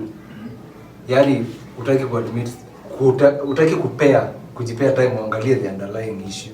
True. Which niliona mtu akisema, you cannot cure diarrhea by blocking the anus. You have to look at what you are eating. You should see your anus letting out stuff. Ni you eating stuff. So until we stop blocking the anus as a country. Kwani tuliweka kwa rasa? Oh shit. So I think until we learn how not to block the anus as a country and start eating better. Kweli. Tutakuwa change diet. That's interesting. Change diet. So unasema corruption ni personal. Yeah, inaanza na the individual. Na pia tunaweza sema ni contagious. Na pia ni kama iko. Nilisema iko na levels. Ukibribe karau leo, unapata confidence ya kubribe judge kesho. Exactly. Kesho kuto unapata confidence ya kusimamisha president umwambie my friend. Namna gani? So what happens if the corruption na benefit the government? But you see the thing is this. I feel corruption will benefit government. Corruption will benefit government officials. Government in fact will lose more. Or by government namaanisha those people, our individuals. Sasa unaona ndio maana kwa sema sasa iko on us individually. Na nikisema on us individually namaanisha hadi your leader. Because now as a leader uta realize corruption literally ina work. Hii kitu inaunda do. Ndio maana hata hii. Ndio maana by the way hatuwezi pigana naye because ina make do, which means it's not that it's a bad thing.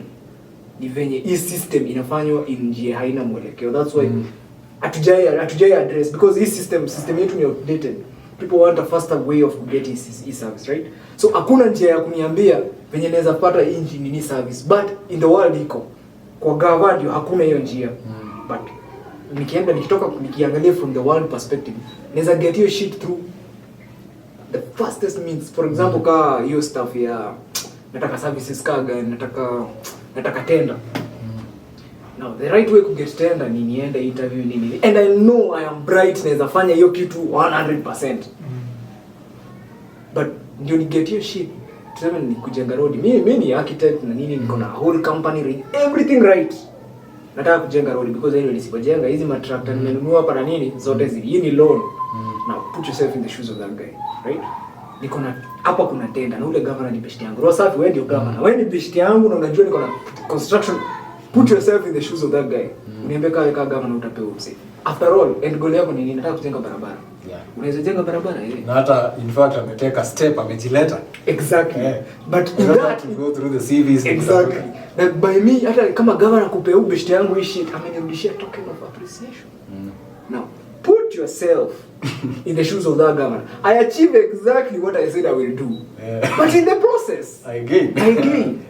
Why the hell would I not take that option? Put yourself in. Sasa, nimeweza kulikalia it would be the perfect system. Hata hiyo tu ya kurudishiana shukrani tokens.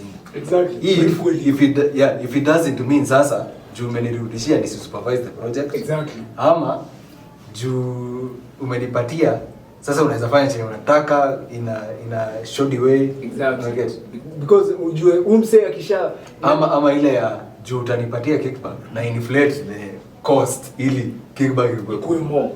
But unaona if the matter person now this is now on the people that put the people in the governing position, because now you realize if umse intentions zake ni real.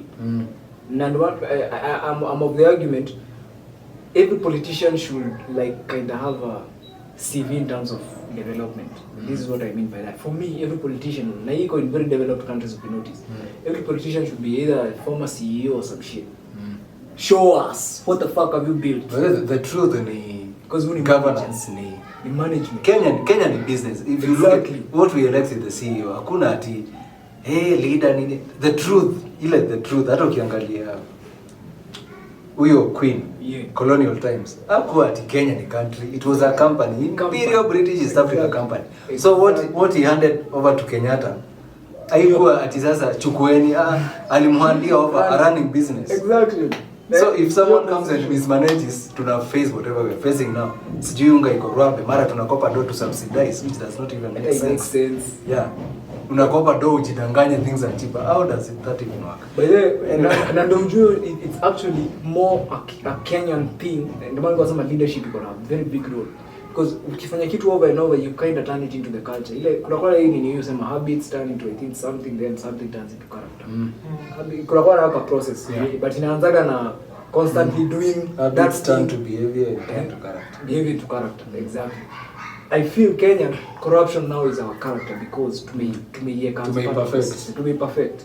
But I feel like if to be perfect, then let's figure out a way kufanya hii kitu venye tunaweza track records. That's all you feel corruption, you know, it's untrackable, hakuna records. That's the only problem. You know, kitu tunaita corruption, hakuna records. But I feel like if we figure out a way, because clearly all these people involved in this deal, they have no issue with that kind of money. Pesa wako nayo, they have no issue with it. Simkona hiyo pesa, bas, as the government, this is the tax. Just tax that thing. Kama you have to kick back something for you to get sawa kickback, but kuna percentage inataxiwa inarudi kwa gava, bora is written on paper, and people will find a solution. Tulikuwa nasema will find another way to go around it. And that's why I'm saying corruption cannot. I don't feel like kuna system inaweza sema ati tushaideal na corruption including Europe. Hata hizo countries zote akina Finland na nini, they perfected corruption. That's it. They perfected it venye haihamu watu sasa. So tunafaa kufilisi really ni values. Exactly. Social values. Exactly. Ile ya kuanza kwa familia, usidanganye, baba kula nitakununulia. Baba kula. Na nini?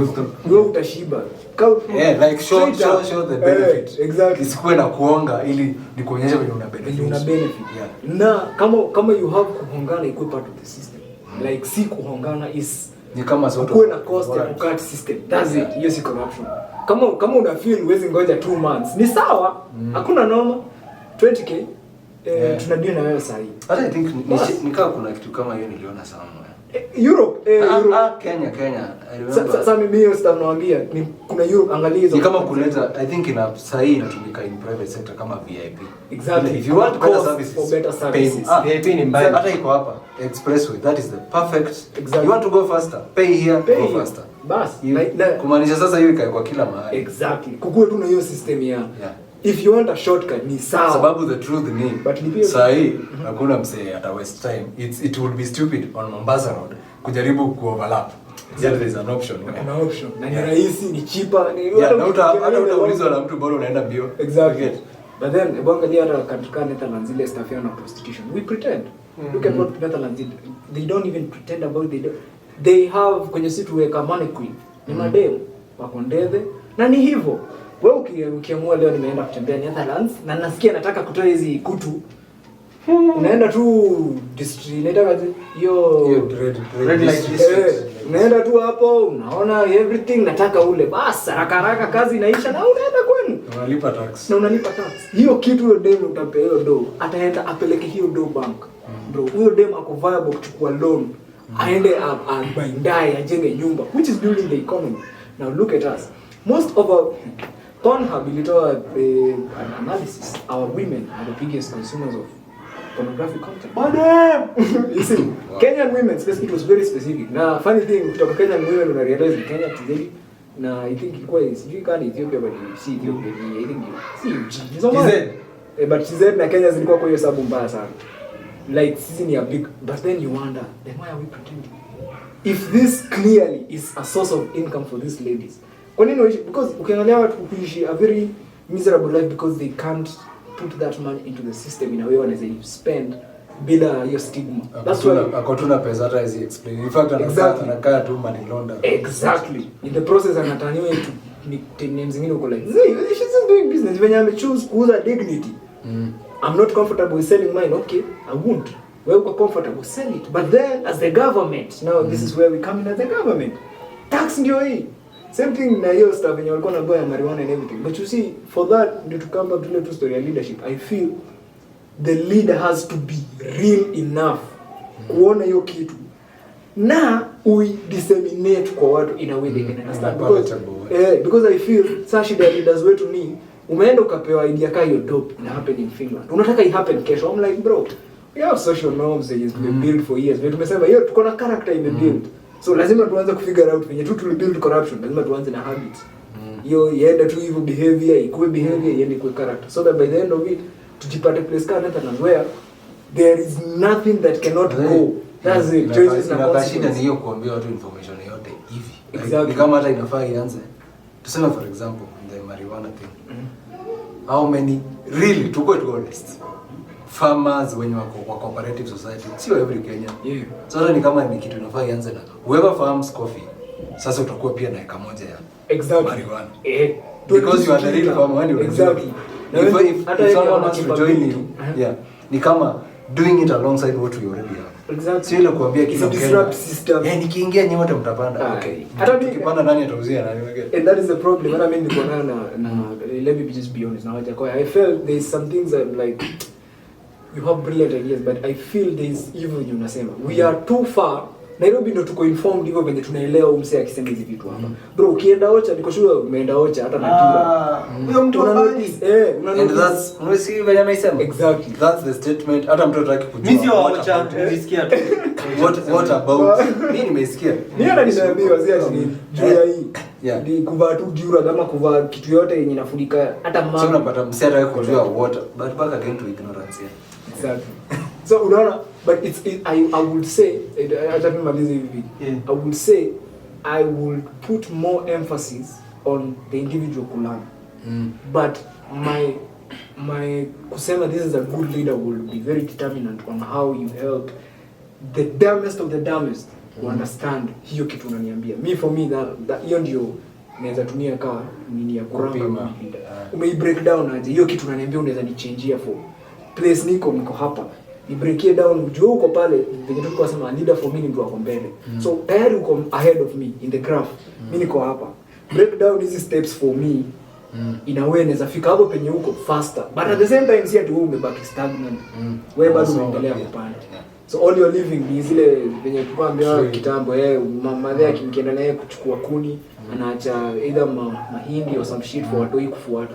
Ukipotea wewe tafuta tu kitu fulani ama nguo ama nini ama sikiza music ya the mom singing. I feel for me that is a leader. A true leader ni wewe mwenye. I don't care how corrupt you are for me. It's your intention for the person mwenye amekupa your trust. Me hata kama you have to make the worst deals and maana Mr. Bez husema I can't blame a British for kusifu Sir Evelyn Baring. He or she is just being patriotic. But I feel stupid seeing a Kenyan akisifu that person because it tells me now you don't understand. Whoever conquered. Exactly. That wasn't your leader. But in Britain that was a leader and he expanded territory. He was a successful leader. He fulfilled every obligation he was given as a leader. But basi inaka hata shida kubwa ni kuexpect values ziko in other aspects of society zikuwe kwa leader. Exactly. Ni kama for example hiyo situation unasema anaweza kuwa corrupt, anaweza kuwa sijui analewa daily bora na perform. But you realize kuna hiyo yani kama tumemwekelea you should be the perfect person. Exactly. Wewe ndio nikisoma Bible nafaa nikuangalie niseme yes. Nikisoma Quran yes you. No, even when you explain I believe that is the reason a leader akiingia into that position of governance, he is forced to become who he is not. You are forced kusema nimefanya sijui because ya preaching theology. Nimeforcewa kufanya theology na makila just so that vote yangu ya church. I can't blame the leader for doing that. He's just being smart. He's just being smart to get the votes. But then that should not be the issue. If you expect sasa aende ku practice theology. At theology huko he's a killer or she's a killer. That's who he is. So what else do I expect? But then sasa ina come back to ignorance ya nani. Siwezi blame you on the politician because he's just being smart. Yeye ana play two role yake. But then sasa hapa ndio tunafaa, ndio maana nasema I would want kuona track record, because even if you are a killer, even if you are what, show me that you built something. Show me you built Safaricom from a $10 million company to a multi-billion-dollar company. Huyo anafaa kuwa president. Now that person can run this thing as a company because that's what we need. Kenya iko na products. We sell products. We sell Kenya. That's it. So tunahitaji msemo mwenye ako hiyo place yenye I'm not afraid to do whatever it takes for Kenyans to be the, you know, kitu by them you respect na Putin. When people won't understand why Russian men will feel the shit forever. Na president wao anafanya something that looks like the craziest thing tushaiona kwa dunia in the recent years. But the thing is, tayari I know I can trust this president to defend me anything. In fact, ni kama ile yeye ndio ametake a bullet for the country. Exactly. So exactly. You feel confident enough to be behind that person. Exactly.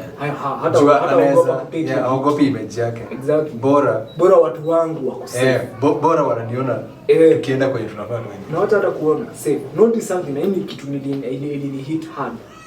Russia is in a war that isn't their country. That tells you everything you need to know about this. Hata any Russian will feel the same way Kibaki kutupeleka Somalia.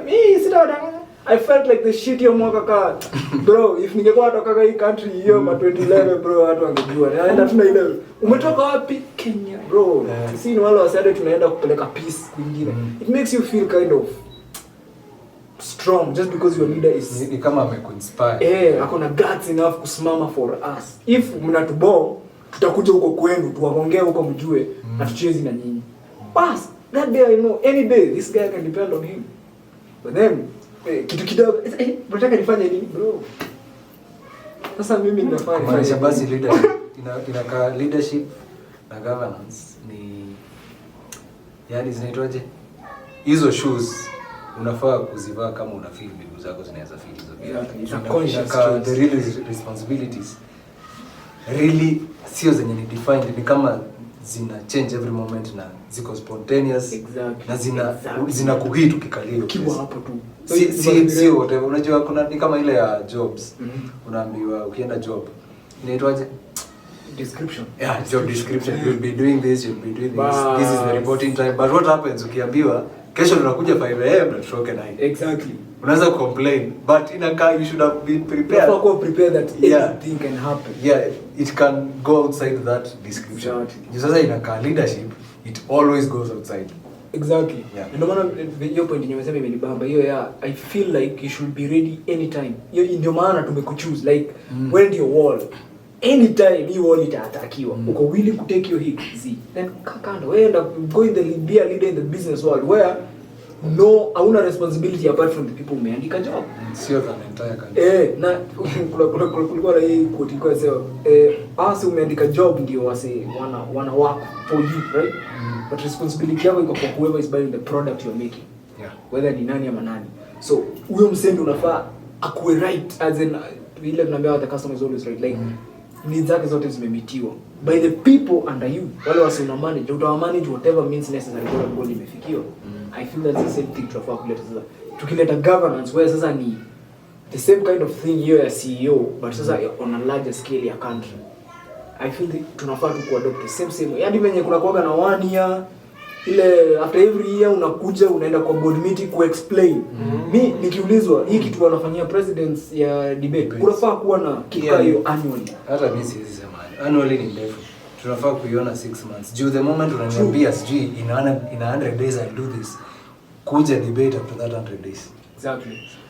Wacha leo mimi usema unaona budget. Budget kisomwa before tuambie budget ye next ni gani. Sasa ndio maana usema annually. Before the budget is read for the next financial year. Hiyo mwaka ilipita tuambie pesa inaenda aje. Hiyo imeenda wapi? Ulisema 1 billion. Kwa nini tumetumia 1 trillion? Show us the records. Hata shida big iko tumedelegate sana. Ndio na understand democracy ni tuchague msee mmoja na to hope that ata represent our interests. Hata akiambiwa hiyo venye umesema, akiambiwa badala ya billion tumespend a trillion. Yeye we hope akona mind sane enough atushughulikia for us. But sasa clearly we can no longer trust that person hivyo. Ni kama kumwekelea the weight of the world. Exactly. Like the song said, akona 2 hands. So he only has 2 hands that will throw the weight of the world. So hivyo venye unasema ni kama inafaa ifike place in as much as tumedelegate hiyo kucheck on whoever ni akuko top to our MP ama MCA ama governor ama whoever. Ni kama kuna zile vitu anafaa answer to the people directly. Because you promised us. Hizo ndio zilifanya tukupe hiyo. Sababu kuna zile vitu clearly whoever we have elected atu represent, atuulizia ama push vitu zetu kwa ama ideas zetu kwa whoever is on top. Kuna zile vitu akimekio blanda tu kidogo zita affect so many people. So the ripple effect. Juni kama tuseme leo tuseme we have for example sijui ni wangapi but let's say we have 250 MPs. If they make a decision to affect 46 million people, if they make a bad choice at that, itakuwa sasa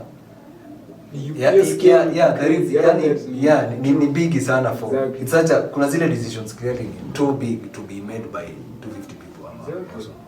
Ni kazi inahitaji hata sio referendum that can also be influenced. Ni kama zinahitaji conversation tukae hapa tuambiane tuende kama ni Kasarani exactly. Every study watu wakiulizwa na nyinyi mnaona aje watu waseme and then ndio maana nasema I feel corruption is sign ya development kubaki nyuma because for me corrupt inafaa kuonyeshe hapa tunafaa kuunda system. For example hivyo venye tumesema right now we need to realize get your corruption wasio maoni ya watu haifiki so the creatives challenge tunafaa kupewa nini this should come kwa sawa leaders a leader who can see it mwenye ambia creatives tuunde app ya maoni ya Wakenya bro unafikiria vitu yezi hapo tuko 46 million pekee maana ndio analia app kama Spotify kuna subscribers wangapi bro yet unaweza tell people like this exactly you have the statistics watu exactly sababu tunajua what happens kusema maoni bila mimi kupointiwa finger so that kama majority of Kenya options ni amefanya kazi nzuri hajafanya kazi nzuri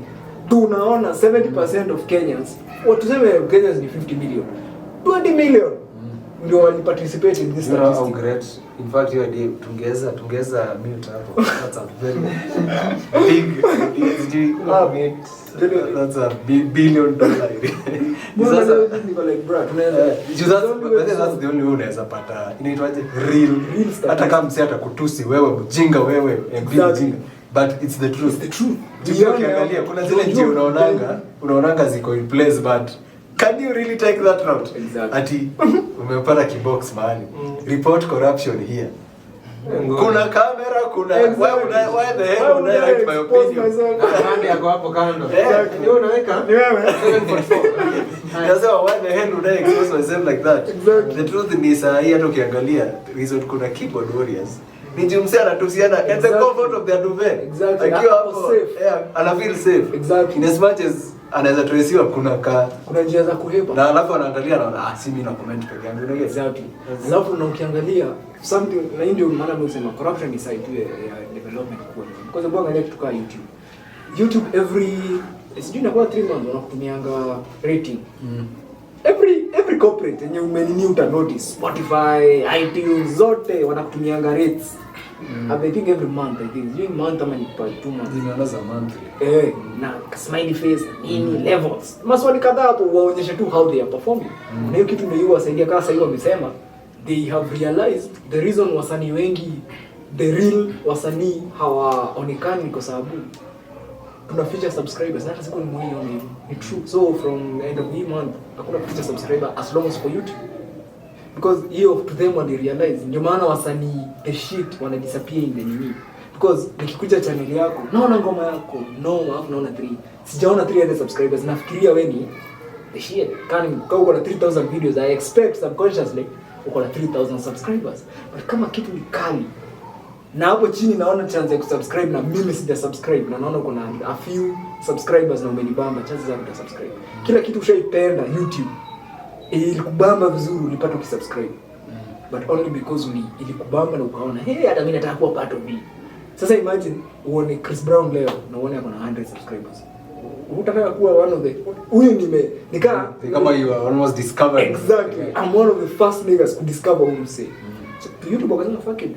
Try your subscription so that now we can find the real artist. Tuache kuwa na mediocre artists wamepewa followers za kununua, subscriptions za kubuy na in the process hata hana shit. Juve views kama watu wanatumia numbers in a very skewed way. Exactly. So hiyo ndio kitu mimi naangalia na kuna leadership iko like leadership especially kuja governance because ni systems una govern then they should have outputs. Ni system iko na input iko na output. Shida ya corruption ni the reason we feel we are corrupt is because we have never been shown any paper ya output. Any paper we have a lot of input and any evident it may employ walimu sijua ngapi nini but the output it makes sense because hata hatujaonyesha hizo papers. Angalia America every year wanakoka like sijui ni dawa WikiLeaks ni an individual scam ni wanataja wale hacker group. Wao reveal vitu za gava ifika replace gava pia imeacha kupigana na hiyo shit because US government realize itatuleta noma na watu need to adapt. So what we do every 10 years we release the unclassified documents. Every 10 years US winner whether ni za JFK killing. Sasa ukienda kwa net unaweza ona the whole report, the whole thing ya JFK. Sasa hii nikitaka kuona na hizi report ziko tumezisikia za alikuwa aitwaje hata huko Tomboya. Hizo vitu ziko. Sijui kushaona interview ule msemaji alisemanga venye nani alikufa JM Karaoke. Alisema hiyo shit akasema ukienda Nyati House nilipewa mimi nani alikufa nikiwa class 2 Tomboya. But venye tulienda kama intelligence ni hizo documents zote ziko tulizisoma. Penye Tomboya hata nani hata iko. But those niggas are already dead. Si tutolee tusome to learn from our mistakes. But you see zimewekwa for a few. That hiyo ni kama inakuonyesha kwa nini tuko corrupt because we are not willing to learn from our scars. Hatuko willing. Na unaangalia mse mwenye anafungia information hauna relation na mwenye alidu shit. It will have no consequence on anyone because all the names are all gone. But unaona ndio logic US inatumia. So if it's long enough information imekaa long enough we can give you the information so that mlan your time even you cover it could have because when you tulikuwa nasema governing leaders they are ahead of the pack. Vitu wana deal nazo saa hii the people will never be able to deal with saa hii. That's why nyinyi ni selected few to deal nazo. So deal with them but after a few years teach us how you dealt with it. That's the only way you can build better leaders for next generation. Ni kama nyinyi ndio unashaje coach vida inakuanga imebafa mbele kiasi. Hao ndio wamebafa. Exactly. Sisi ndio the real. Sisi ndio sasa tuko real time. So tuko hapo but hawa wako mbele. Wameona vitu zenye si bado hatujaona. So watupe hii bafa. Exactly. As they move on. Exactly. Tuachia kwa bafa. Ukikover the next 3 minutes wewe mtupe ile yenye ilikuwa hapa. Hata sisi tuko na chance ya kulana. In fact that's the best way ya kufeel kama a part of. Exactly. Ile unaelewa stuff ya hii najua kiongozi wetu hapa. Najua topic ilienda hivi na hivi. Great stuff ya patriotism. Unajua inafikanga point najiuliza does wearing a flag pattern hapa make me patriotic? Juu inafika place honestly unless you are reaping some sijui gabo kuletea chai asubuhi or something unajiuliza why am I even considering? Unaget sijui kama unanielewa. Mimi nakuelewa. Juu leo but mimi usema patriotism means different things to different people. Yani the way to express it. Kuna hiyo anasema ya kupewa hiyo information hiyo itafanya feel yes. Unaget? Kuna that. Then for mtu kama mimi mwenye sitaki kuvaa kwa staff. Unajua nitakakata at some point. Sitashinda nikizinunua. Mimi nataka kuweka flag kwangu. Why the hell is it illegal to do? Exactly. So kuna zile vitu tunafaa if we are to be unaona hii stuff inaweza solve you from that point ya patriotism but make me feel in fact nipe chance ya kuexpress patriotism yangu. Usianze kuniambia this is the only way you can. Juu ni kama leo inakaanga watu kumbushwa after 5 years be a good citizens go vote. Is that the only way? Exactly. Yeah, to express my that is good which brings me kuna swali nimekuwa nifikiria nimekuwa mkiuliza haya kuna leaders na kuna wenye wako in government wanasema is it that hizi systems ziko so bad that hata mkichagua mtu as a leader because kuna gonga na hii issue na ni kama watu hawajaiona hapa chini ama mali tunaita grassroots. Kuna zile vitu mnataka mbadilishe na mnaonanga zimekuwa shida.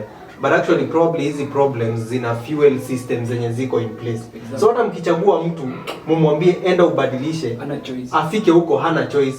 And then sasa yeye haizi kuja awaambie yo basi uko hivi hizi change. Exactly. So always inakuanga ni kama wale watu tunachagua wana to let down, but could it be that systems zenye ziko hata wakijaribu kuchange iko hivyo zina, because I had kaza nilikuwa nasikia kuna apparently ni Germany wako na design yenye ati like kila keji inatengenezwa na venye waste yako itaende kuleta stima wewe mwenyewe. Like wewe dustbin yako imeconnectiwa na venye wasao simanga wacha compost na nini. I'm like kaa tungeenda tu place kada ndo damn site. Hiyo ni place yenye tuko na takataka. Yaani hiyo ni solution ya energy. Hata wakiwa wadia hawana stima. Back again. Na mmekaa next na back again kuna staff alisema whoever anaingia pale anafaa kuwa shaona ni nini hapa. Alafu afike out away. The truth nayo ni whoever we call government si ours tumelect. Ni the civil servants. Exactly. Mwenye anajua huko hapa 5 years, mimi niko hapa hadi 60 ni retire. Hadi pension unaona. Exactly. Ninasema hiyo ndio the real problem. Ninasema basi sasa that person huwezi ingia hapo umemfuta. Like alisema, huwezi enda hapo ati corruption mtadili na no. Jua learn huyu mtu. Angalia weaknesses zake ama ni nini anataka. Like wewe unafaa kuwa in terms of hapa mbele yake ndio watu utishe whatever. Okay. Juu hakuna kitu kama ati nimejifamiliarize, nimekuwa in government sana, mimi ndio najua. You have been part of that bad system. Yeah, that is the truth. Labda useme nimekuwa hapo hadi nimelearn how they do, but usituambie the moment unasema in a country that has been corruption numbers in a rise over the years, unatuambia nimekuwa na experience, inamaanisha uko hata na experience. You're an expert. Yeah, you're an expert in still corruption. That's what I'm saying. Yeah. Then should it be that sisi tukielect watu ama tukiweka watu in those positions tukuange kwanza aware it is a chance that they may not even change that shit because hizo systems ziko hivyo. How many people have tried? Because as we are saying ni systems, and then yeye wako hapo for 5 years 10 years, kuna mseme amekuwa hapo for 30 years akiona kingmakers per se, akiona people come and go na anajua hivi ndio kuna endanga hii switch inazimanga stima yote ya Nairobi.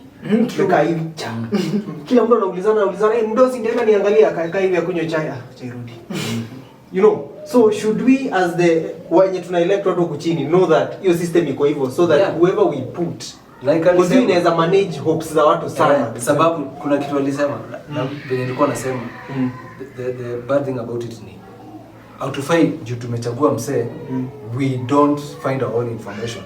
Sasa tumedelegate yeye ajue hando kazi yangu ni mheshimiwa mbona hakuna stima. Tunafaa to understand hiyo, na that is the truth of anywhere you go, hata job places, hata even in the corporate world. Kuna wale wase ako hapo ameshikilia ni kama like tukaitwa kila mtu every Kenyan. Like can we all agree that tumefanya everything? Nakwambia hakuna hiyo feedback mechanism. Because kama ungekuwa honest, mimi ningefurahia politician akiniambia hii tumefanya, watu waseme umefanya, na hii hatujafanya, wengine waseme now we are in agreement about the character of this person. Because what he has said he has done, there are people to prove. But what he has said he has not done, there are people to so anataka kujipresent kama the perfect hiyo in as much as whatever you call PR. Hiyo kuundia mtu image imekuja na ikaribu vitu sababu ina create very false images. Sasa mimi unaona tu point yako ya PR. I feel like ni politician ameforce PR yake iende hivyo. Sijui kama unakumbuka kale ka clip. I don't know how true or false it is. Deputy President akisema Kenya alikuwa karibu wa snap president. Now, for me I was like I would rather you show me this side than his side ingine because this is you, I can tell. This is you. I would rather see this than ingine. But she isn't blamed for putting image because angeonyesha watu his side. Bro, hata pengine angekuwa alifungwa ICC kitambo. Because ingekuwa hata kuaga hivyo. So unaangalia ulide huko right. Sasa imeanza kunikalia venye ulikuwa unasema ni a society in pretense. Exactly. This is anafanya hivyo juu we are all pretending. Exactly. So ana choice. Ile tu big imesiliwa. So he's the biggest pretender of all. Na hawezi ever blame because how else is he supposed to be successful in that field if those are the requirements. Kuna vitu la ngayembo na okay. Well, So wacha tu wrap up because I think topic ya leadership na governance ni kubwa, but anyway we can just wrap up kidogo. So tukimalizia Minja, unaweza tuambia nini concerning if someone is in government, do you think they owe their allegiance more to the people that have put them there or to the systems in place? I think wana owe a lot according to you, to themselves. Like, to themselves. In this sense, like, okay. Ukijitreat fiti, definitely msee ako kando yako utamtreat fiti. Okay. That sense. Okay. Yeah. So ukianza akijireflect yeye mwenyewe so mtu akiingia serikali asifuatane na vitu za serikali ama mtu za yeye ajione. If you put yourself kama ulikuwa ufanye hivi kama wase akue kwa to yourself like kama ulikuwa ufanye hivi love yourself wase itawa affect aje. Okay. If ina affect negative then definitely ufai kwa your position. Okay. Haya. I see your point. Haya Yanji, ukapewa chance leo ukue in government or in governance ama ukue leader wa watu in a different place, so basically ni kuongoza watu in place yenye kuna set systems ama place yenye maybe mnatengeneza systems na watu wenyu like leaders wenye wako probably without government, not within. Which one would you prefer? Ukue in government mali kuna already set systems and you have to maneuver through, ama hii ingine ya leadership yenye maybe wewe na wenye wamekuweka ndio mta decide the systems that are going to govern your leadership? Which one would you pick and why? Naweza choose set systems kwa sababu unaona if nataka kuachieve change in a certain way, it would be easier in terms of time, because unaweza from hizo set systems you could create counter systems zenye uki-influence your change you'll be able to achieve your set goal. Ingine itachukua more time ukianza na system tuseme hakuna wase tuanze, it will take you time before you achieve your change. Okay, that's an interesting one. Haya, I think hiyo ndio the truth of the world sasa hivi. Venye tu Yanjami explain that it's the reason a leader atakimbilia hiyo option, because ni venye tu Yanjami sasa. If I have a kuwa a leader in the world today, first of all, the first thought is politician. Now it's easier to become a politician if I can just secure enough money to campaign enough. I can be a politician. And I feel like that I don't even need to have ideas, as long as I can be a leader very fast kwa systems than ile ingine. So you don't even need to make a change sana kama kwa system. You don't even need to have changes, or you may have ideas za kudanganya watu, but not necessarily as a person you want to change anything. But hii ingine venye pia Anja anasema for you to take it long, kuna commitment uko nayo to whatever you're trying to build. Hii ingine not necessarily you have a commitment to anyone or anything, but your own interest. But hii ingine as much as kuna interest zako, lazima kuna bigger goal.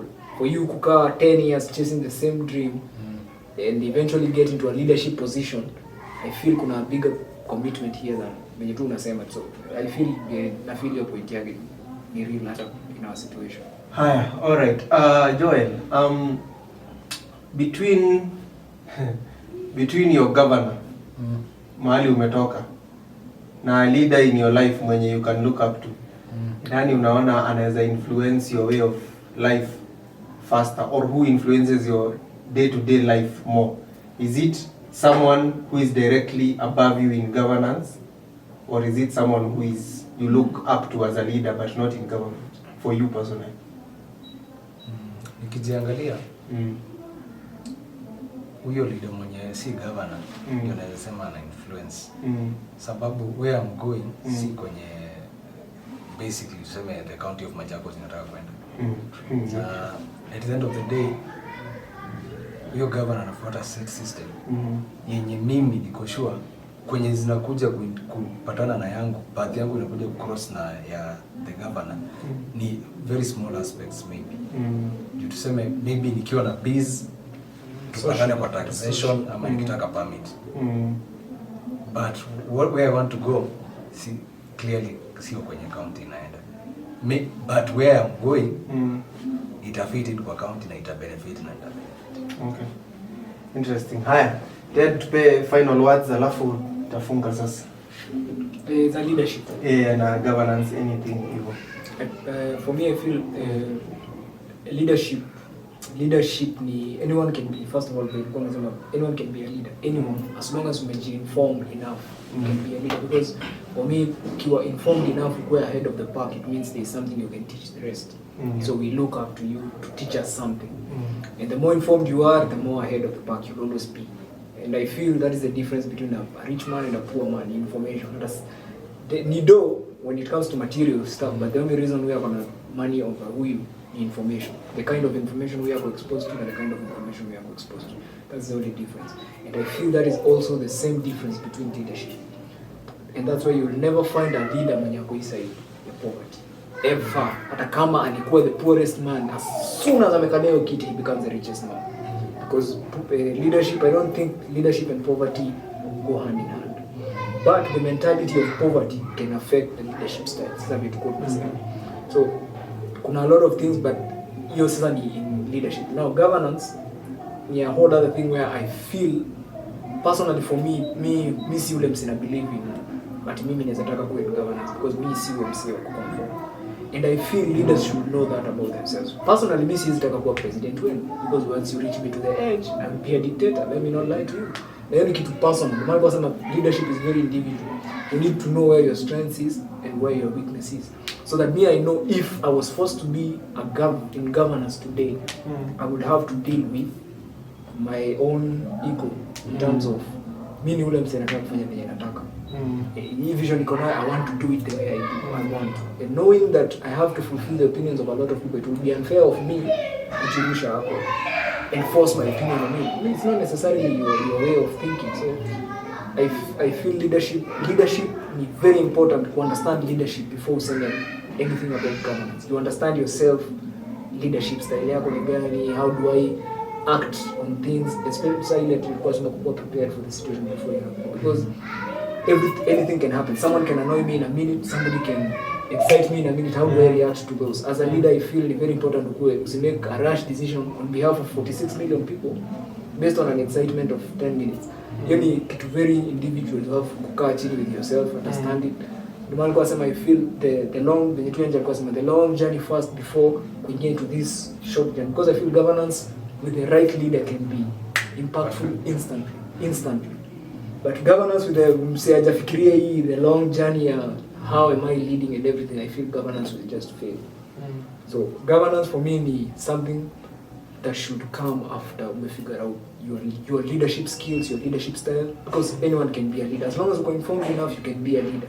But now, in order to get into governance, there are other aspects you have to understand and leadership. And I don't believe you should be in governance for more than 10 years. I like when you had a systematic report. I don't think you should be given such automatic power for more than 10 years. It will corrupt automatically. So I think you would summarize. But anyone can be a leader. Okay. All right. Well, in closing, I will just say that leadership and governance are very important roles that we have today. And at the end of the day, whether you're a leader or you're someone in a governing position, it all depends with, hata kama kuna systems na nini, those systems are put there to help people. When you're huku chini, even if you're a leader, you're supposed to uplift people when you're hapa chini. Now, mine will go to when you're hapa chini. Just know that when you're down here, the relationship that you have with your leader or with the person in government above you is like a contract. And in contracts, terms and conditions apply. Just be aware that some of these terms and conditions can be conditional terms or terminal conditions. It's up to you to understand and know where you are headed to. So from us here, it is ciao and adios amigos. This has been Say What. Has been Say What, and tutaonana wakati mwingine ya inshallah. Mungu awarejeshe papa hapa for the next one. Next time, people. Yes, so kwaherini. Adios. Kwaherini.